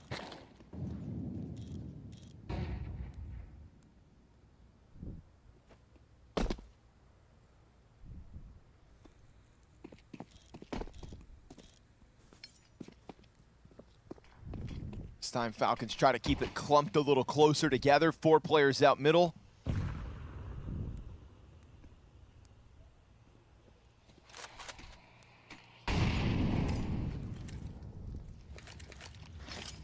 The 2 rifles of Monte and Kyosuke really be enough. Kerrigan eats that frag grenade for 75 damage.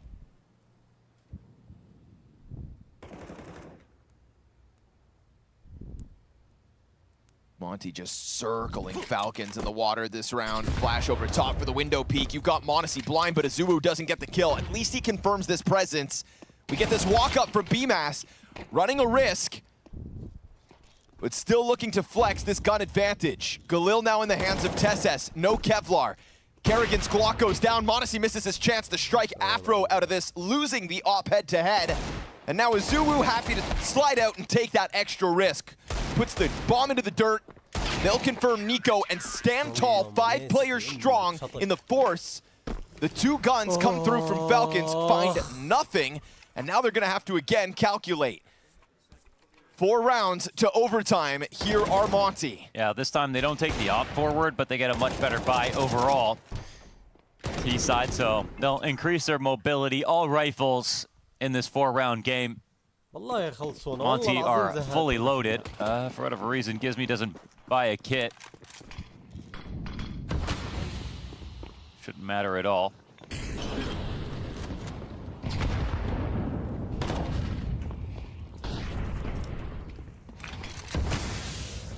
Nico fast to move through this. He wants to take this bench challenge. Tesses queuing up for the Palace play. Afro has had his name on these rounds ever since the op's been in his hands. Whether Monte win them or not, Afro's been good for his. And we've seen Rainwaker get progressively more aggressive on this ramp, now this time trying to catch them off with an even further committed angle. Now, we'll see where Kyosuke stands, because he can set up a flash for this. No, they're just going to come in. Yeah, Rainwaker's never been this wide. Is it going to catch them off? He can't lose focus here. 2 players on the other side of this. Can't help but feel like this is dangerous, but he's confident. Here it comes, and he'll find it. Kyosuke dead, a quarter of Rainwaker washed away. And Tesses met by another smoke grenade as Rainwaker clambers up closer to the Palace. We've got that bomb departing out through T-spawn. 30 seconds to figure this out for Falcons. Yeah, he's ready to guard every choke point that they need, as the Falcons are just kind of wandering around right now, loosely organizing towards the B site, but really, what are they going to do with Tesses besides try to send him out to get some presence? But it's such a weak fake, right? Gizmi, is he going to fall for this? It does bring them back. Market player now here to support. Gizmi caught by the Cat player, but does a lot of damage. Cues up BMAS, who's meant to end both, and he'll find Monte with the bomb now thrown forward. 7 seconds. Kerrigan's rebuttal denied as BMAS just plays sweet time around the side of sight and gets that Monte 9th round on the board. They didn't truly have an idea here. That was an incredibly weak round out of Falcons. They were wandering, to be honest. I'm really surprised that they aren't more organized with the time left over. If the only thing that slows you down is Rainwaker getting a few bullets in, and honestly, why isn't there a pause?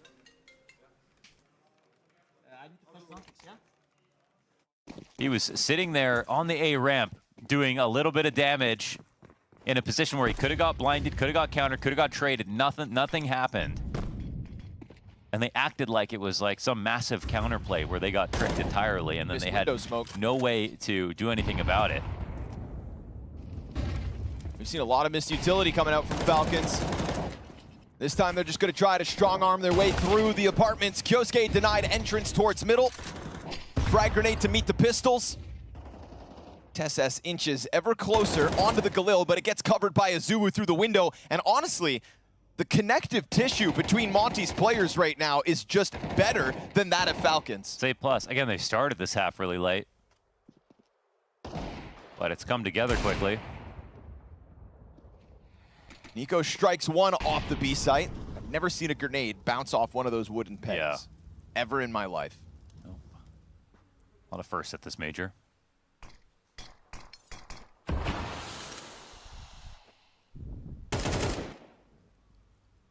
Kerrigan hopeful to get away with that ramp walkout. Denied. It's going to take another headshot out of Nico's Deagle to get this bomb down. Afro with a nice passive angle. Denies him that. So Monte into the clutch. Also drop double digits at the very least here for Monte. And they're not celebrating too early. This is full focus.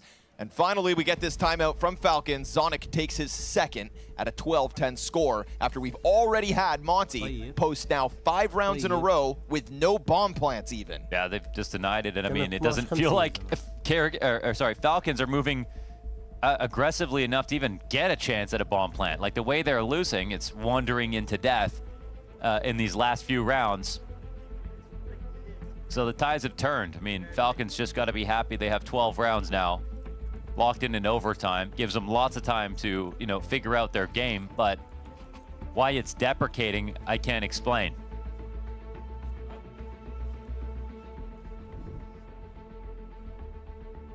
Normally, Kerrigan's calling as the rounds progress, gets better, more complicated, builds off the previous rounds. Can't say that's the case today. The king of calling defaults. Afro remains on this trusty op, and Monte relegated to the AK. And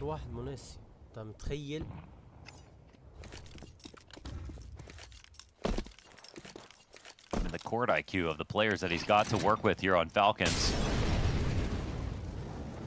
Sky high.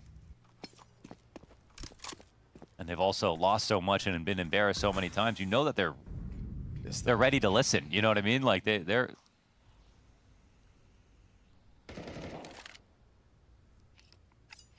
willing to do anything to win.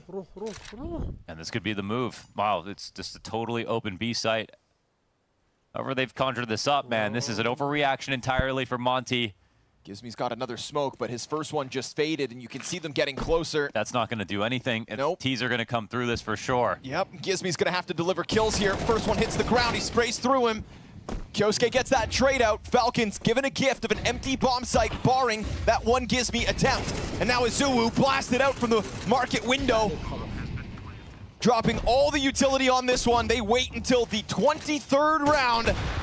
And they catch Gizmy unprepared. A Monte leaning to the opposite side. Spraying through the smoke is Nico, given a gift of a 2K. And sure enough, 13-10, Falcons get there. Another close affair of Monte. Dragging their opponents through the mud, making it feel closer than it should be, considering what Falcons' sights have been set upon. Is this team ready to make a deep run at this major? That remains a valid question. But the answer is today, one more win and 2 chances at playoffs secured by the Falcons. Yeah, and